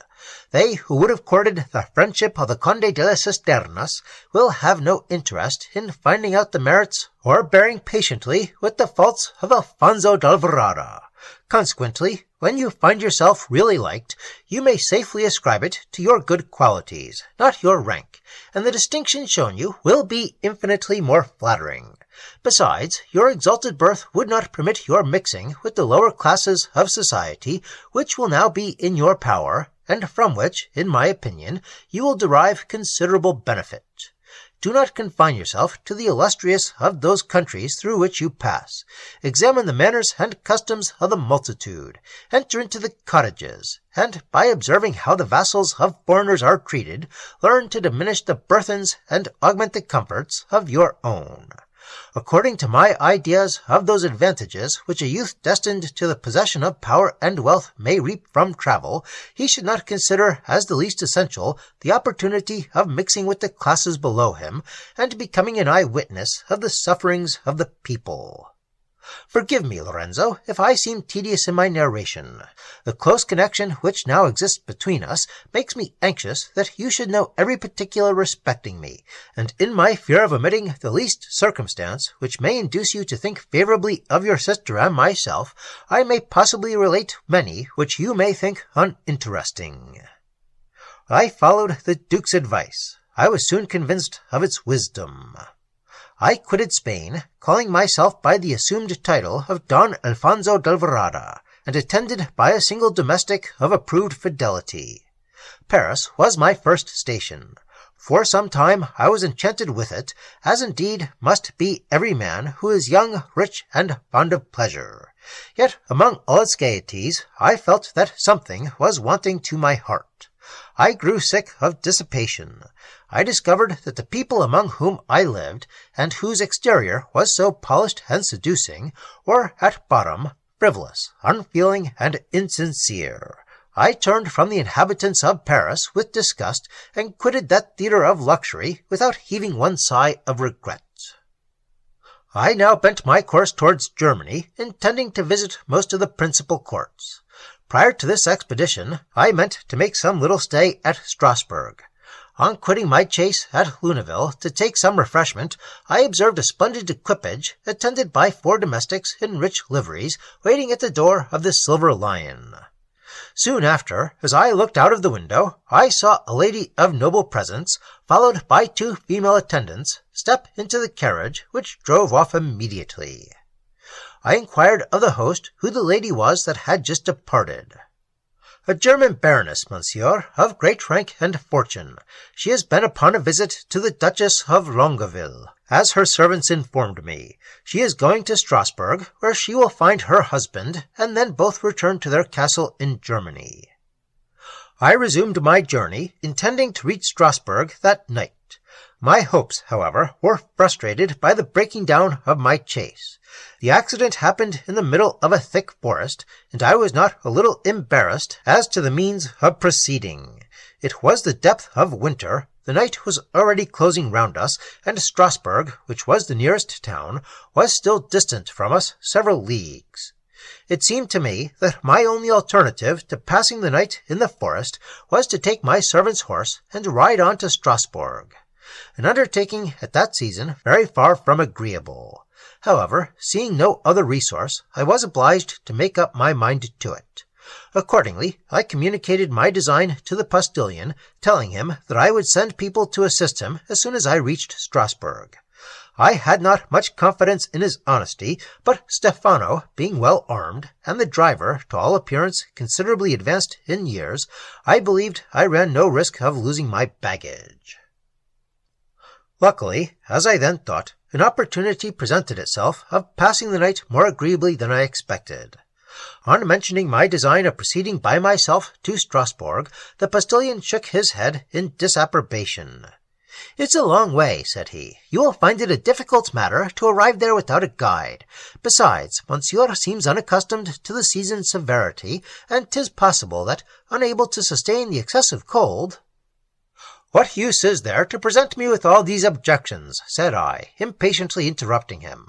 "I have no other resource. I run still greater risk of perishing with cold by passing the night in the forest." "Passing the night in the forest?" he replied. "Oh, by Saint Denis, we are not in quite so bad a plight as that comes to yet. If I am not mistaken, we are scarcely 5 minutes' walk from the cottage of my old friend Baptiste. He is a woodcutter, and a very honest fellow. I doubt not but he will shelter you for the night with pleasure. In the meantime, I can take the saddle-horse, ride to Strasbourg, and be back with proper people to mend your carriage by break of day." "And in the name of God," said I, "how could you leave me so long in suspense? Why did you not tell me of this cottage sooner? What excessive stupidity!" "I thought that perhaps monsieur would not deign to accept—" "Absurd! Come, say no more, but conduct us without delay to the woodman's cottage." He obeyed, and we moved onwards. The horses contrived with some difficulty to drag the shattered vehicle after us. My servant was become almost speechless, and I began to feel the effects of the cold myself before we reached the wished-for cottage. It was a small but neat building. As we drew near it, I rejoiced at observing through the window the blaze of a comfortable fire. Our conductor knocked at the door. It was some time before anyone answered. The people within seemed in doubt whether we should be admitted. Come, friend Baptiste," cried the driver with impatience. "What are you about? Are you asleep, or will you refuse a night's lodging to a gentleman whose chaise has just broken down in the forest?" "Ah, is it you, honest Claude?" replied a man's voice from within.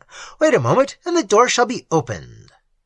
Soon after, the bolts were drawn back, the door was unclosed, and a man presented himself to us with a lamp in his hand. He gave the guide a hearty reception, and then addressed himself to me. "Walk in, monsieur, walk in and welcome. Excuse me for not admitting you at first, but there are so many rogues about this place that, saving your presence, I suspected you to be one." Thus saying, he ushered me into the room where I had observed the fire. I was immediately placed in an easy chair, which stood close to the hearth. A female, whom I supposed to be the wife of my host, rose from her seat upon my entrance, and received me with a slight and distant reverence. She made no answer to my compliment, but, immediately reseating herself, continued the work on which she had been employed. Her husband's manners were as friendly as hers were harsh and repulsive. "I wish I could lodge you more conveniently, monsieur," said he, "but we cannot boast of much spare room in this hovel. However, a chamber for yourself and another for your servant, I think, we can make shift to supply. You must content yourself with sorry fare, but to what we have, believe me, you are heartily welcome." Then turning to his wife, "Why, how sit you there, Marguerite, with as much tranquillity as if you had nothing better to do? Stir about, dame, stir about. Get some supper. Look out some sheets. Here, throw some logs upon the fire, for the gentleman seems perished with cold." The wife threw her work hastily upon the table, and proceeded to execute his commands with every mark of unwillingness. Her countenance had displeased me on the first moment of my examining it, yet, upon the whole, her features were handsome unquestionably, but her skin was sallow, and her person thin and meagre. A lowering gloom overspread her countenance, and it bore such visible marks of rancor and ill will as could not escape being noticed by the most inattentive observer. Her every look and action expressed discontent and impatience, and the answers which she gave Baptiste, when he reproached her good-humouredly for her dissatisfied air, were tart, short, and cutting. In fine, I conceived at first sight equal disgust for her, and prepossession in favour of her husband, whose appearance was calculated to inspire esteem and confidence. His countenance was open, sincere, and friendly. His manners had all the peasant's honesty, unaccompanied by his rudeness. His cheeks were broad, full, and ruddy, and in the solidity of his person he seemed to offer an ample apology for the leanness of his wife's. From the wrinkles on his brow, I judged him to be turned of 60, but he bore his years well, and seemed still hearty and strong. The wife could not be more than 30, but in spirits and vivacity she was infinitely older than the husband. However, in spite of her unwillingness, Marguerite began to prepare the supper, while the woodmen conversed gaily on different subjects. The postilion, who had been furnished with the bottle of spirits, was now ready to set out for Strasbourg, and inquired whether I had any further commands. "For Strasbourg?" interrupted Baptiste. "You are not going thither tonight?" "I beg your pardon. If I do not fetch workmen to mend the chase, how is monsieur to proceed tomorrow?" "That is true, as you say. I had forgotten the chase. Well, but, Claude, you may at least eat your supper here. That can make you lose very little time, and monsieur looks too kind-hearted to send you out with an empty stomach on such a bitter cold night as this is." To this I readily assented, telling the postilion that my reaching Strasbourg the next day, an hour or two later, would be perfectly immaterial. He thanked me, and then leaving the cottage with Stefano, put up his horses in the woodsman's stable. Baptiste followed them to the door, and looked out with anxiety. "'Tis a sharp biting wind," said he. "I wonder what detains my boys so long. Monsieur, I shall show you two of the finest lads that ever stepped in shoe of leather. The eldest is 23, the second a year younger. Their equals for sense, courage, and activity are not to be found within 50 miles of Strasbourg. Would they were back again. I begin to feel uneasy about them." Marguerite was at this time employed in laying the cloth. "And are you equally anxious for the return of your sons?" said I to her. "Not I," she replied peevishly. "They are no children of mine." "Come, Marguerite," said the husband, "do not be out of humour with the gentleman for asking a simple question. Had you not looked so cross, he would never have thought you old enough to have a son of 23, but you see how many years ill temper adds to you. Excuse my wife's rudeness, monsieur. A little thing puts her out, and she is somewhat displeased at your not thinking her to be under 30. That is the truth, is it not, Marguerite? You know, monsieur, that age is always a ticklish subject with a woman. Come, Marguerite, clear up a little. If you have not sons as old, you will some 20 years hence, and I hope that we shall live to see them just such lads as Jacques and Robert. Marguerite clasped her hands together passionately. God forbid, she said, God forbid. If I thought it, I would strangle them with my own hands. She quitted the room hastily and went upstairs.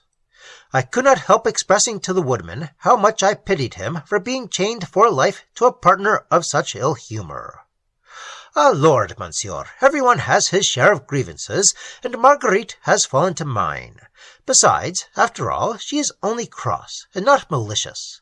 The worst is that her affection for 2 children by a former husband makes her play the stepmother with my 2 sons.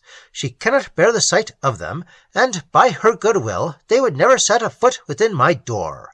But on this point I always stand firm, and never will consent to abandon the poor lads to the world's mercy, as she has often solicited me to do. In everything else I let her have her own way, and truly she manages the family rarely, that I must say for her. We were conversing in this manner when our discourse was interrupted by a loud halloo, which rang through the forest. My sons, I hope, exclaimed the woodman, and ran to open the door. The halloo was repeated. We now distinguished the trampling of horses, and soon after a carriage attended by several cavaliers stopped at the cottage door.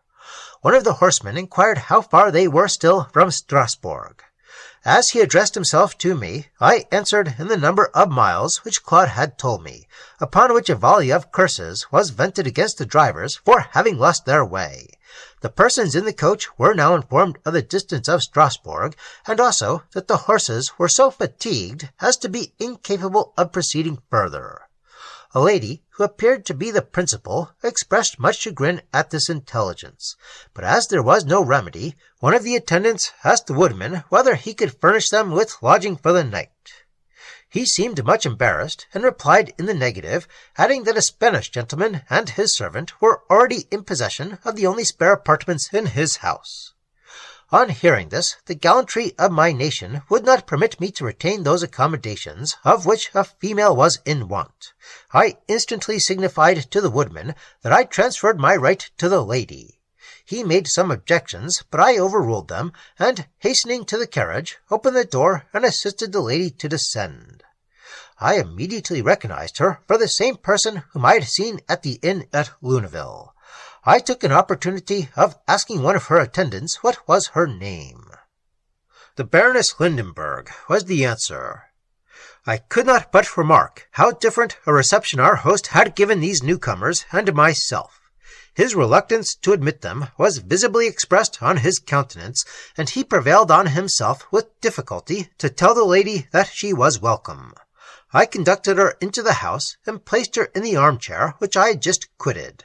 She thanked me very graciously, and made 1,000 apologies for putting me to an inconvenience. Suddenly the woodman's countenance cleared up. "At last I have arranged it," said he, interrupting her excuses. "I can lodge you and your suite, madame, and you will not be under the necessity of making this gentleman suffer for his politeness. We have 2 spare chambers, one for the lady, the other, monsieur, for you. My wife shall give up hers to the 2 waiting women. As for the men servants, they must content themselves with passing the night in a large barn, which stands at a few yards' distance from the house. There they shall have a blazing fire, and as good a supper as we can make shift to give them." After several expressions of gratitude on the lady's part, and opposition on mine to Marguerite's giving up her bed, this arrangement was agreed to. As the room was small, the Baroness immediately dismissed her male domestics. Baptiste was on the point of conducting them to the barn which he had mentioned, when 2 young men appeared at the door of the cottage. "Hell and furies!" exclaimed the first, starting back. "Robert, the house is filled with strangers." "Ha! There are my sons!" cried our host. "Why, Jacques, Robert, whither are you running, boys? There is room enough still for you." Upon this assurance the youths returned. The father presented them to the Baroness and myself, after which he withdrew with our domestics, while, at the request of the 2 waiting women, Marguerite conducted them to the room designed for their mistress. The two newcomers were tall, stout, well-made young men, hard-featured and very much sunburnt. They paid their compliments to us in few words, and acknowledged Claude, who now entered the room, as an old acquaintance. They then threw aside their cloaks in which they were wrapped up, took off a leathern belt to which a large cutlass was suspended, and each, drawing a brace of pistols from his girdle, laid them upon a shelf. "You travel well armed," said I. "True, monsieur," replied Robert. "We left Strasbourg late this evening, and 'tis necessary to take precautions at passing through this forest after dark. It does not bear a good repute, I promise you." "How?" said the Baroness. "Are there robbers hereabout?" "So it is said, madame. For my own part, I have travelled through the wood at all hours, and never met with one of them."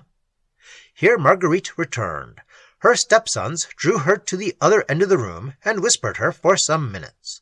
By the looks which they cast towards us at intervals, I conjectured them to be inquiring our business in the cottage. In the meanwhile, the Baroness expressed her apprehensions that her husband would be suffering much anxiety upon her account. She had intended to send one of her servants to inform the Baron of her delay, but the account which the young men gave of the forest rendered this plan impracticable. Claude relieved her from her embarrassment. He informed her that he was under the necessity of reaching Strasbourg that night, and that would she trust him with the letter, she might depend upon it being safely delivered. "And how comes it," said I, "that you are under no apprehension of meeting these robbers?"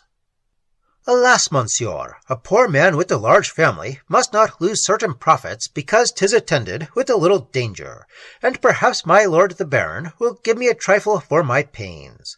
Besides, I have nothing to lose except my life, and that will not be worth the robber's taking." I thought his arguments bad, and advised his waiting till the morning, but as the Baroness did not second me, I was obliged to give up the point.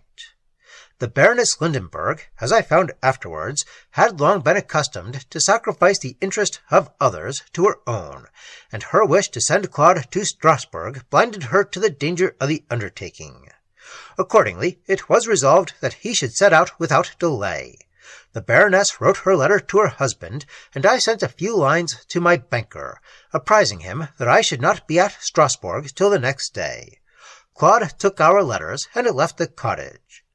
The lady declared herself much fatigued by her journey. Besides having come from some distance, the drivers had contrived to lose their way in the forest. She now addressed herself to Marguerite, desiring to be shown to her chamber, and permitted to take half an hour's repose. One of the waiting women was immediately summoned. She appeared with the light, and the Baroness followed her upstairs. The cloth was spreading in the chamber where I was, and Marguerite soon gave me to understand that I was in her way. Her hints were too broad to be easily mistaken. I therefore desired one of the young men to conduct me to the chamber where I was to sleep, and where I could remain till supper was ready. "Which chamber is it, mother?" said Robert. "The one with green hangings," she replied. "I have just been at the trouble of getting it ready, and have put fresh sheets upon the bed. If the gentleman chooses to loll up and lounge upon it, he may make it again himself for me." "You are out of humour, mother, but that is no novelty. Have the goodness to follow me, monsieur." He opened the door and advanced towards a narrow staircase. "You have got no light," said Marguerite. "Is it your own neck or the gentleman's that you have a mind to break?" She crossed by me and put a candle into Robert's hand, having received which, he began to ascend the staircase. Jacques was employed in laying the cloth, and his back was turned towards me. Marguerite seized the moment when we were unobserved. She caught my hand and pressed it strongly. "Look at the sheets," she said, as she passed me, and immediately resumed her former occupation. Startled by the abruptness of her action, I remained as if petrified. Robert's voice desiring me to follow him recalled me to myself. I ascended the staircase. My conductor ushered me into a chamber where an excellent wood fire was blazing upon the hearth. He placed the light upon the table, inquired whether I had any further commands, and, on my replying in the negative, left me to myself. You may be certain that the moment when I found myself alone was that on which I complied with Marguerite's injunction. I took the candle hastily, approached the bed, and turned down the coverture. What was my astonishment, my horror, at finding the sheets crimsoned with blood. At that moment, 1,000 confused ideas passed before my imagination. The robbers who infested the wood, Marguerite's exclamation respecting her children, the arms and appearance of the 2 young men, and the various anecdotes which I had heard related respecting the secret correspondence which frequently exists between banditti and postilions. All these circumstances flashed upon my mind and inspired me with doubt and apprehension.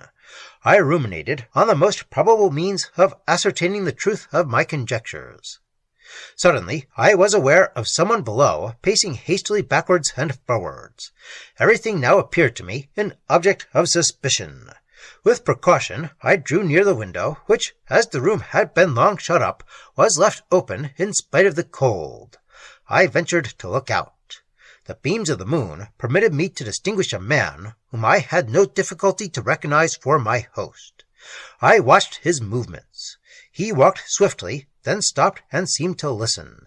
He stamped upon the ground and beat his stomach with his arms, as if to guard himself from the inclemency of the season. At the least noise, if a voice was heard in the lower part of the house, if a bat flitted past him, or the wind rattled amidst the leafless boughs, he started and looked round with anxiety. "Plague take him," said he at length with extreme impatience. "What can he be about?" He spoke in a low voice, but as he was just below my window, I had no difficulty to distinguish his words. I now heard the steps of one approaching. Baptiste went towards the sound. He joined a man whom his low stature and the horn suspended from his neck declared to be no other than my faithful Claude, whom I had supposed to be already on his way to Strasbourg. Expecting their discourse to throw some light upon my situation, I hastened to put myself in a condition to hear it with safety. For this purpose I extinguished the candle which stood upon a table near the bed. The flame of the fire was not strong enough to betray me, and I immediately resumed my place at the window. The objects of my curiosity had stationed themselves directly under it. I suppose that, during my momentary absence, the woodman had been blaming Claude for tardiness, since when I returned to the window, the latter was endeavouring to excuse his fault. "However," added he, "my diligence at present shall make up for my past delay." "On that condition," answered Baptiste, "I shall readily forgive you. But in truth, as you share equally with us in our prizes, your own interest will make you use all possible diligence. 'Twould be a shame to let such a noble booty escape us. You say that this Spaniard is rich." "His servant boasted at the inn that the effects in his chase were worth above 2,000 pistoles. Oh, how I cursed Stefano's imprudent vanity! And I have been told," continued the postilion, "that this baroness carries about her a casket of jewels of immense value." "Maybe so, but I'd rather she had stayed away. The Spaniard was a secure prey. The boys and myself could easily have mastered him and his servant, and then the 2,000 pistoles would have been shared between us 4. Now we must let in the band for a share, and perhaps the whole covey may escape us. Should our friends have betaken themselves to their different posts before you reach the cavern, all will be lost. The ladies' attendants are too numerous for us to overpower them. Unless our associates arrive in time, we must needs let these travellers set out tomorrow without damage or hurt." "'Tis plaguey unlucky that my comrades who drove the coach should be those unacquainted with our confederacy. But never fear, friend Baptiste, an hour will bring me to the cavern. It is now but 10 o'clock, and by 12 you may expect the arrival of the band. By the by, take care of your wife. You know how strong is her repugnance to our mode of life, and she may find means to give information to the ladies' servants of our design." "Oh, I am secure of her silence. She is too much afraid of me, and fond of her children, to dare betray my secret. Besides, Jacques and Robert keep a strict eye over her, and she is not permitted to set a foot out of the cottage. The servants are safely lodged in the barn. I shall endeavour to keep all quiet till the arrival of our friends. Were I assured of your finding them, the strangers should be dispatched this instant. But as it is possible for you to miss the banditti, I am fearful of being summoned by their domestics to produce them in the morning. And suppose either of the travellers should discover your design. Then we must poignard those in our power, and take our chance about mastering the rest. However, to avoid running such a risk, hasten to the cavern. The banditti never leave it before 11, and if you use diligence, you may reach it in time to stop them. Tell Robert that I have taken his horse. My own has broken his bridle and escaped into the wood. What is the watchword? The reward of courage. 'Tis sufficient. I hasten to the cavern. And I to rejoin my guests, lest my absence should create suspicion. Farewell, and be diligent. These worthy associates now separated. The one bent his course towards the stable, while the other returned to the house. You may judge what must have been my feelings during this conversation, of which I lost not a single syllable. I dared not trust myself to my reflections, nor did any means present itself to escape the dangers which threatened me. Resistance I knew to be vain. I was unarmed, and a single man against 3. However, I resolved, at least, to sell my life as dearly as I could. Dreading lest Baptiste should perceive my absence, and suspect me to have overheard the message with which Claude was dispatched, I hastily relighted my candle and quitted the chamber. On descending, I found the table spread for 6 persons. The Baroness sat by the fireside. Marguerite was employed in dressing a salad, and her stepsons were whispering together at the further end of the room. Baptiste, having the round of the garden to make ere he could reach the cottage door, was not yet arrived. I seated myself quietly opposite to the Baroness. A glance upon Marguerite told her that her hint had not been thrown away upon me. How different did she now appear to me! What before seemed gloom and sullenness, I now found to be disgust at her associates and compassion for my danger. I looked up to her as to my only resource. Yet, knowing her to be watched by her husband with a suspicious eye, I could place but little reliance on the exertions of her good will. In spite of all my endeavours to conceal it, my agitation was but too visibly expressed upon my countenance. I was pale, and both my words and actions were disordered and embarrassed. The young men observed this, and inquired the cause. I attributed it to excess of fatigue, and the violent effect produced on me by the severity of the season. Whether they believed me or not, I will not pretend to say. They at least ceased to embarrass me with their questions. I strove to divert my attention from the perils which surrounded me by conversing on different subjects with the Baroness. I talked of Germany, declaring my intention of visiting it immediately.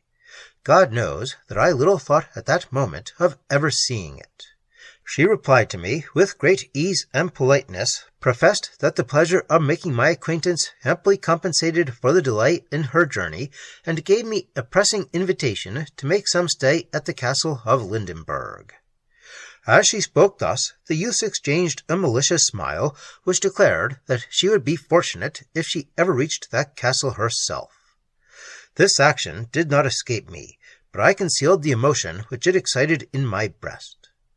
I continued to converse with the lady, but my discourse was so frequently incoherent that, as she has since informed me, she began to doubt whether I was in my right senses. The fact was that while my conversation turned upon one subject, my thoughts were entirely occupied by another. I meditated upon the means of quitting the cottage, finding my way to the barn, and giving the domestics information of our host's designs. I was soon convinced how impracticable was the attempt. Jacques and Robert watched my every movement with an attentive eye, and I was obliged to abandon the idea. All my hopes now rested upon Claude's not finding the banditti. In that case, according to what I had overheard, we should be permitted to depart unhurt. I shuddered involuntarily as Baptiste entered the room. He made many apologies for his long absence, but he had been detained by affairs impossible to be delayed. He then entreated permission for his family to sup at the same table with us, without which respect would not authorize his taking such a liberty. Oh, how in my heart I cursed the hypocrite! How I loathed his presence, who was on the point of depriving me of an existence at that time infinitely dear. I had every reason to be satisfied with life. I had youth, wealth, rank, and education, and the fairest prospects presented themselves before me. I saw those prospects on the point of closing in the most horrible manner. Yet was I obliged to dissimulate, and to receive with a semblance of gratitude the false civilities of him who held the dagger to my bosom. The permission which our host demanded was easily obtained. We seated ourselves at the table. The Baroness and myself occupied one side, the sons were opposite to us, with their backs to the door. Baptiste took his seat by the Baroness at the upper end, and the place next to him was left for his wife. She soon entered the room and placed before us a plain but comfortable peasant's repast. Our host thought it necessary to apologize for the poorness of the supper. He had not been apprised of our coming. He could only offer us such fare as had been intended for his own family. But, added he, should any accident detain my noble guests longer than they had at present intended, I hope to give them a better treatment. The villain! I well knew the accident to which he alluded. I shuddered at the treatment which he taught us to expect. My companion in danger seemed entirely to have got rid of her chagrin at being delayed. She laughed and conversed with the family with infinite gaiety. I strove, but in vain, to follow her example. My spirits were evidently forced, and the constraint which I put upon myself escaped not Baptiste's observation. "Come, come, monsieur, cheer up," said he. "You seem not quite recovered from your fatigue. To raise your spirits, what say you to a glass of excellent old wine which was left me by my father? God rest his soul, he is in a better world. I seldom produce this wine, but as I am not honored with such guests every day, this is an occasion which deserves a bottle." He then gave his wife a key, and instructed her where to find the wine of which he spoke. She seemed by no means pleased with the commission. She took the key with an embarrassed air, and hesitated to quit the table. "Did you hear me?" said Baptiste in an angry tone. Marguerite darted upon him a look of mingled anger and fear, and left the chamber. His eyes followed her suspiciously till she had closed the door. She soon returned with the bottle sealed with yellow wax. She placed it upon the table, and gave the key back to her husband. I suspected that this liquor was not presented to us without design, and I watched Marguerite's movements with inquietude. She was employed in rinsing some small horn goblets. As she placed them before Baptiste, she saw that my eye was fixed upon her, and at the moment when she thought herself unobserved by the banditti, she motioned to me with her head not to taste the liquor. She then resumed her place. In the meanwhile, our host had drawn the cork, and, filling 2 of the goblets, offered them to the lady and myself. She at first made some objections, but the instances of Baptiste were so urgent that she was obliged to comply. Fearing to excite suspicion, I hesitated not to take the goblet presented to me. By its smell and color I guessed it to be champagne, but some grains of powder floating upon the top convinced me that it was not unadulterated. However, I dared not to express my repugnance to drinking it. I lifted it to my lips, and seemed to be swallowing it. Suddenly starting from my chair, I made the best of my way towards the vase of water at some distance, in which Marguerite had been rinsing the goblets.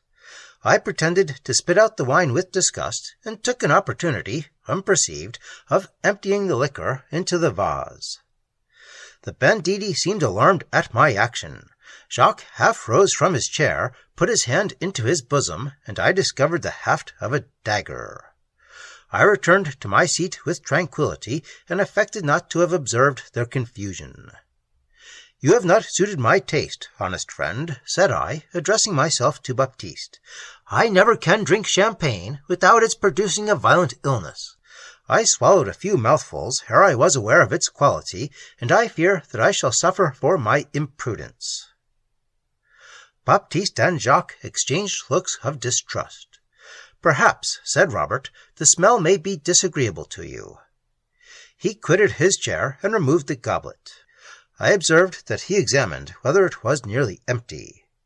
He must have drank sufficient, said he to his brother in a low voice, while he reseated himself. Marguerite looked apprehensive that I had tasted the liquor. A glance from my eye reassured her. I waited with anxiety for the effects which the beverage would produce upon the lady. I doubted not but the grains which I had observed were poisonous, and lamented that it had been impossible for me to warn her of the danger. But a few minutes had elapsed before I perceived her eyes grow heavy, her head sank upon her shoulder, and she fell into a deep sleep. I affected not to attend to this circumstance, and continued my conversation with Baptiste, with all the outward gaiety in my power to assume. But he no longer answered me without constraint.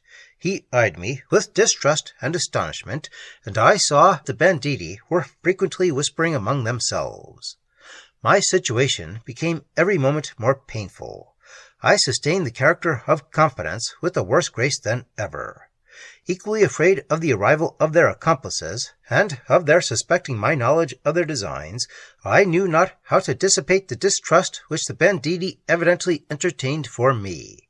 In this new dilemma, the friendly Marguerite again assisted me. She passed behind the chairs of her stepsons, stopped for a moment opposite to me, closed her eyes, and reclined her head upon her shoulder. This hint immediately dispelled my incertitude. It told me that I ought to imitate the Baroness and pretend that the liquor had taken its full effect upon me. I did so, and in a few minutes seemed perfectly overcome with slumber. "So," cried Baptiste, as I fell back in my chair, "at last he sleeps. I began to think that he had scented our design, and that we should have been forced to dispatch him at all events." "And why not dispatch him at all events?" inquired the ferocious Jack. "Why leave him the possibility of betraying our secret? Marguerite, give me one of my pistols. A single touch of the trigger will finish him at once."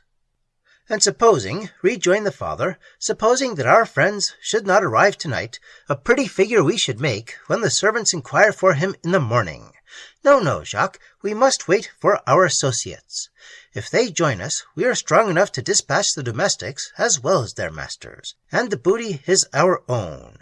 If Claude does not find the troop, we must take patience and suffer the prey to slip through our fingers. Ah, boys, had you arrived but 5 minutes sooner, the Spaniard would have been done for, and 2,000 pistoles our own. But you are always out of the way when you are most wanted. You are the most unlucky rogues." Well, father," answered Jacques, "had you been of my mind, all would have been over by this time. You, Robert, Claude, and myself. Why, the strangers were but double the number, and I warrant you we might have mastered them. However, Claude is gone. 'Tis too late to think of it now. We must wait patiently for the arrival of the gang, and if the travellers escape us tonight, we must take care to waylay them tomorrow." True, said Baptiste. "Marguerite, have you given the sleeping draught to the waiting women?" She replied in the affirmative. "All then is safe. Come, boys, whatever falls out, we have no reason to complain of this adventure.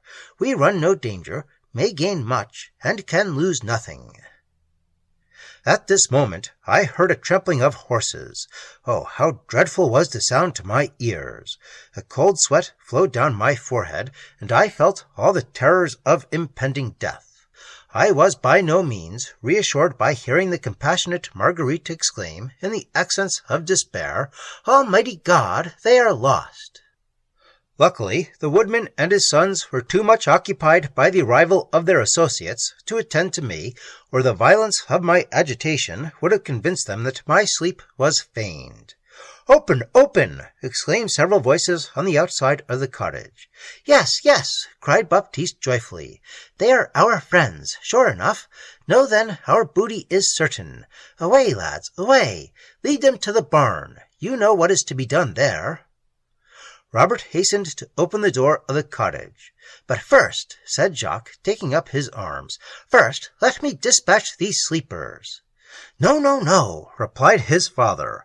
Go you to the barn, where your presence is wanted. Leave me to take care of these and the women above. Jacques obeyed and followed his brother. They seemed to converse with the newcomers for a few minutes, after which I heard the robbers dismount, and, as I conjectured, bend their course towards the barn. "So, that is wisely done," muttered Baptiste. "They have quitted their horses, that they may fall upon the strangers by surprise. Good, good. And now to business." I heard him approach a small cupboard which was fixed up in a distant part of the room, and unlock it. At this moment I felt myself shaken gently. "Now, now," whispered Marguerite. I opened my eyes. Baptiste stood with his back towards me. No one else was in the room save Marguerite and the sleeping lady. The villain had taken a dagger from the cupboard and seemed examining whether it was sufficiently sharp. I had neglected to furnish myself with arms, but I perceived this to be my only chance of escaping, and resolved not to lose the opportunity. I sprang from my seat, darted suddenly upon Baptiste, and, clasping my hands round his throat, pressed it so forcibly as to prevent his uttering a single cry. You may remember that I was remarkable at Salamanca for the power of my arm. It now rendered me an essential service. Surprised, terrified, and breathless, the villain was by no means an equal antagonist. I threw him upon the ground, I grasped him still tighter, and while I fixed him without motion upon the floor, Marguerite, wresting the dagger from his hand, plunged it repeatedly in his heart till he expired. No sooner was this horrible but necessary act perpetrated than Marguerite called on me to follow her. "Flight is our only refuge," said she. "Quick, quick, away!" I hesitated not to obey her, but unwilling to leave the Baroness a victim to the vengeance of the robbers, I raised her in my arms, still sleeping, and hastened after Marguerite. The horses of the banditti were fastened near the door. My conductress sprang upon one of them. I followed her example, placed the Baroness before me, and spurred on my horse. Our only hope was to reach Strasbourg, which was much nearer than the perfidious Claude had assured me. Marguerite was well acquainted with the road, and galloped on before me. We were obliged to pass by the barn, where the robbers were slaughtering our domestics. The door was open. We distinguished the shrieks of the dying, and imprecations of the murderers. What I felt at that moment, language is unable to describe. Jacques heard the trampling of our horses as we rushed by the barn. He flew to the door with a burning torch in his hand, and easily recognized the fugitives. "Betrayed! Betrayed!" he shouted to his companions. Instantly they left their bloody work, and hastened to regain their horses. We heard no more. I buried my spurs in the sides of my courser, and Marguerite goaded on hers with the poniard which had already rendered us such good service. We flew like lightning, and gained the open plains. Already was Strasbourg steeple in sight when we heard the robbers pursuing us. Marguerite looked back, and distinguished our followers descending a small hill at no great distance. It was in vain that we urged on our horses. The noise approached nearer with every moment. "We are lost," she exclaimed. "The villains gain upon us." "On, on," replied I. "I hear the trampling of horses coming from the town." We redoubled our exertions, and were soon aware of a numerous band of cavaliers who came towards us at full speed. They were on the point of passing us. "Stay, stay!" shrieked Marguerite. "Save us, for God's sake, save us!" The foremost, who seemed to act as guide, immediately reined in his steed. "'Tis she! 'Tis she!" exclaimed he, springing upon the ground. "Stop, my lord, stop! They are safe! 'Tis my mother!" At the same moment, Marguerite threw herself from her horse, clasped him in her arms, and covered him with kisses. The other cavaliers stopped at the exclamation. "The Baroness Lindenberg!" cried another of the strangers eagerly. "Where is she? Is she not with you?" He stopped on beholding her lying senseless in my arms. Hastily he caught her from me. The profound sleep in which she was plunged made him at first tremble for her life, but the beating of her heart soon reassured him. "God be thanked," said he, "she has escaped unhurt." I interrupted his joy by pointing out the brigands who continued to approach. No sooner had I mentioned them than the greatest part of the company, which appeared to be chiefly composed of soldiers, hastened forward to meet them. The villains stayed not to receive their attack. Perceiving their danger, they turned the heads of their horses and fled into the wood, whither they were followed by our preservers. In the meanwhile, the stranger, whom I guessed to be the Baron Lindenberg, after thanking me for my care of his lady, proposed our returning with all speed to the town. The Baroness, on whom the effects of the opiate had not ceased to operate, was placed before him. Marguerite and her son remounted their horses. The Baron's domestics followed, and we soon arrived at the inn where he had taken his apartments. This was at the Austrian Eagle, where my bankers, whom before my quitting Paris I had apprised of my intention to visit Strasbourg, had prepared lodgings for me. I rejoiced at this circumstance. It gave me an opportunity of cultivating the Baron's acquaintance, which I foresaw would be of use to me in Germany. Immediately upon our arrival, the lady was conveyed to bed. A physician was sent for, who prescribed a medicine likely to counteract the effects of the sleepy potion, and after it had been poured down her throat, she was committed to the care of the hostess. The Baron then addressed himself to me, and entreated me to recount the particulars of this adventure. I complied with his request instantaneously, for in pain respecting Stefano's fate, whom I had been compelled to abandon to the cruelty of the banditti, I found it impossible for me to repose till I had some news of him. I received but too soon the intelligence that my trusty servant had perished. The soldiers who had pursued the brigands returned while I was employed in relating my adventure to the Baron. By their account, I found that the robbers had been overtaken. Guilt and true courage are incompatible. They had thrown themselves at the feet of their pursuers, had surrendered themselves without striking a blow, had discovered their secret retreat, made known their signals by which the rest of the gang might be seized, and, in short, had betrayed every mark of cowardice and baseness. By this means, the whole of the band, consisting of near 60 persons, had been made prisoners, bound, and conducted to Strasbourg. Some of the soldiers hastened to the cottage, one of the banditti serving them as guide. Their first visit was to the fatal barn, where they were fortunate enough to find 2 of the Baron's servants still alive, though desperately wounded. The rest had expired beneath the swords of the robbers, and of these my unhappy Stefano was one. Alarmed at our escape, the robbers, in their haste to overtake us, had neglected to visit the cottage. In consequence, the soldiers found the 2 waiting women unhurt, and buried in the same death-like slumber which had overpowered their mistress. There was nobody else found in the cottage, except a child not above 4 years old, which the soldiers brought away with them. We were busying ourselves with conjectures respecting the birth of this little unfortunate, when Marguerite rushed into the room with the baby in her arms. She fell at the feet of the officer who was making us this report, and blessed him 1,000 times for the preservation of her child. When the first burst of maternal tenderness was over, I besought her to declare by what means she had been united to a man whose principles seemed so totally discordant with her own. She bent her eyes downwards, and wiped a few tears from her cheek. "Gentlemen," she said, after a silence of some minutes, "I would request a favor of you. You have a right to know on whom you confer an obligation.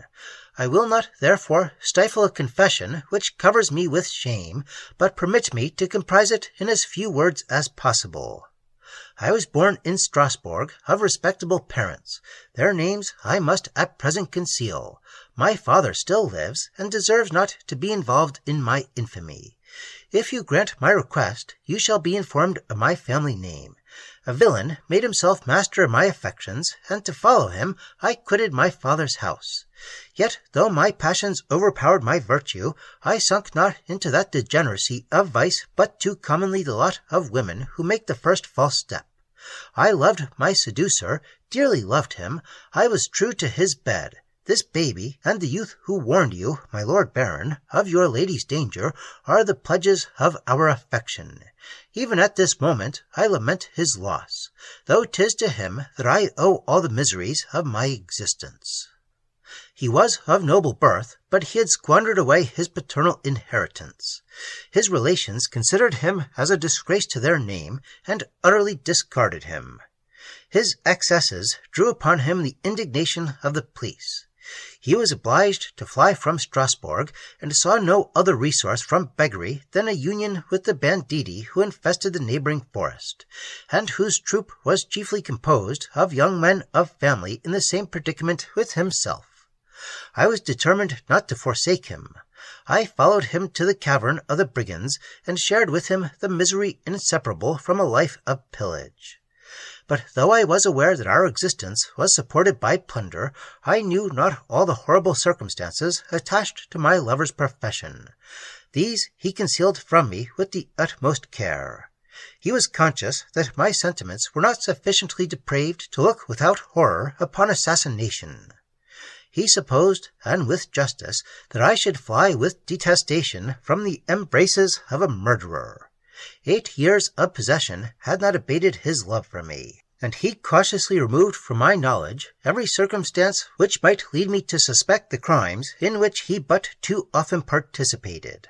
He succeeded perfectly.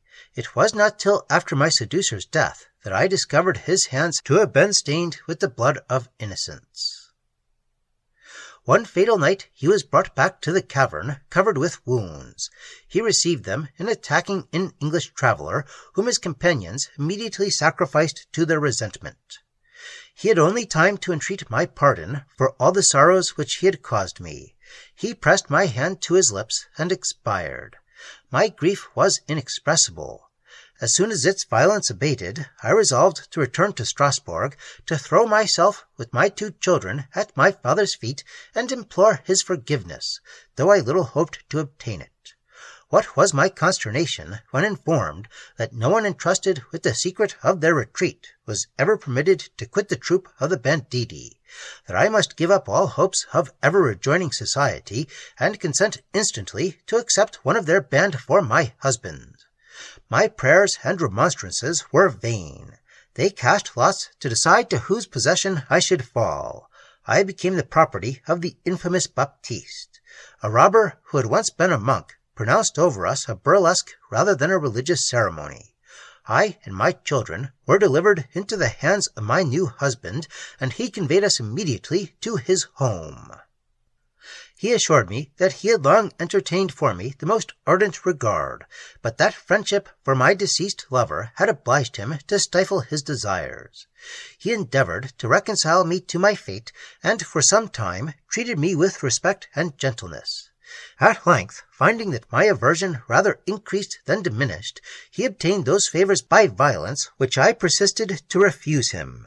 No resource remained for me but to bear my sorrows with patience. I was conscious that I deserved them but too well. Flight was forbidden. My children were in the power of Baptiste, and he had sworn that if I attempted to escape, their lives should pay for it.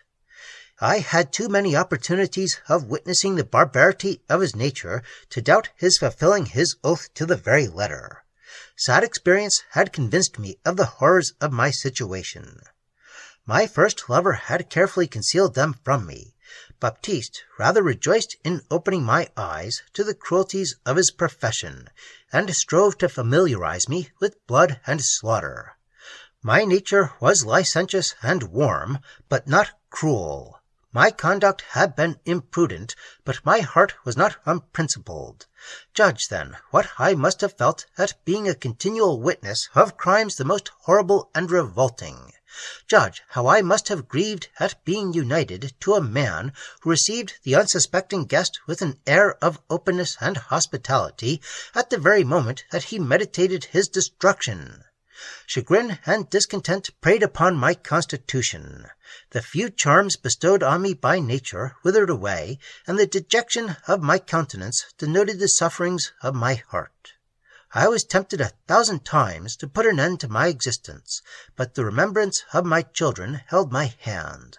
I trembled to leave my dear boys in my tyrant's power, and trembled yet more for their virtue than their lives. The second was still too young to benefit by my instructions, but in the heart of my eldest I labored unceasingly to plant those principles which might enable him to avoid the crimes of his parents. He listened to me with docility, or rather with eagerness. Even at his early age, he showed that he was not calculated for the society of villains, and the only comfort which I enjoyed among my sorrows was to witness the dawning virtues of my Theodore. Such was my situation when the perfidy of Don Alfonso's postilion conducted him to the cottage. His youth, hair, and manners interested me most forcibly in his behalf. The absence of my husband's sons gave me an opportunity which I had long wished to find, and I resolved to risk everything to preserve the stranger. The vigilance of Baptiste prevented me from warning Don Alfonso of his danger. I knew that my betraying the secret would be immediately punished with death, and however embittered was my life by calamities, I wanted courage to sacrifice it for the sake of preserving that of another person. My only hope rested upon procuring succor from Strasbourg. At this I resolved to try, and should an opportunity offer of warning Don Alfonso of his danger unobserved, I was determined to seize it with avidity. By Baptiste's orders, I went upstairs to make the stranger's bed.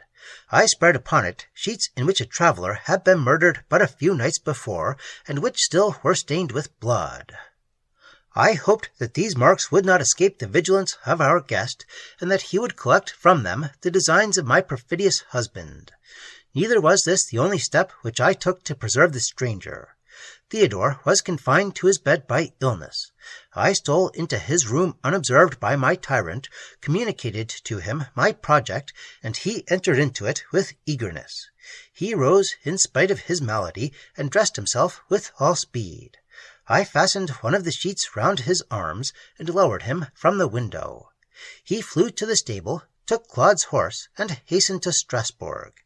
Had he been accosted by the banditti, he was to have declared himself sent upon a message by Baptiste, but fortunately he reached the town without meeting any obstacle. Immediately upon his arrival at Strasbourg, he entreated assistance from the magistrate. His story passed from mouth to mouth, and at length came to the knowledge of my lord the Baron. Anxious for the safety of his lady, who he knew would be upon the road that evening, it struck him that she might have fallen into the power of the robbers.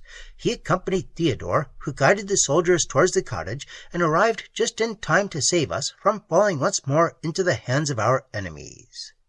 Here I interrupted Marguerite to inquire why the sleepy potion had been presented to me. She said that Baptiste supposed me to have arms about me, and wished to incapacitate me from making resistance.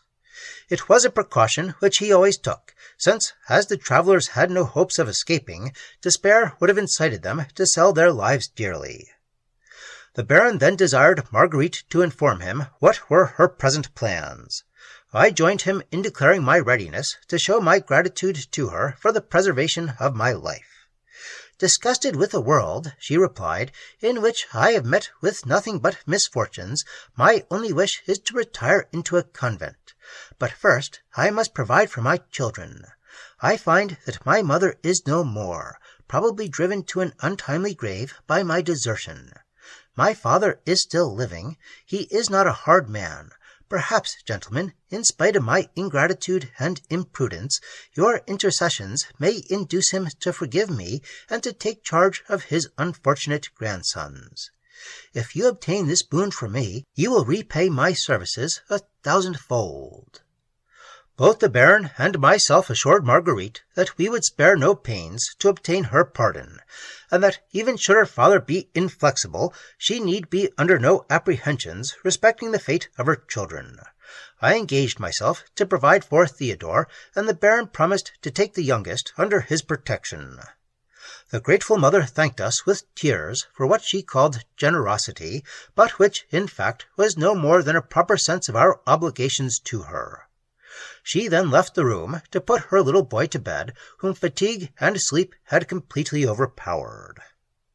The Baroness, on recovering, and being informed from what dangers I had rescued her, set no bounds to the expressions of her gratitude. She was joined so warmly by her husband in pressing me to accompany them to their castle in Bavaria that I found it impossible to resist their entreaties. During a week which we passed at Strasbourg, the interests of Marguerite were not forgotten. In our application to her father, we succeeded as amply as we could wish. The good old man had lost his wife. He had no children but this unfortunate daughter, of whom he had received no news for almost 14 years.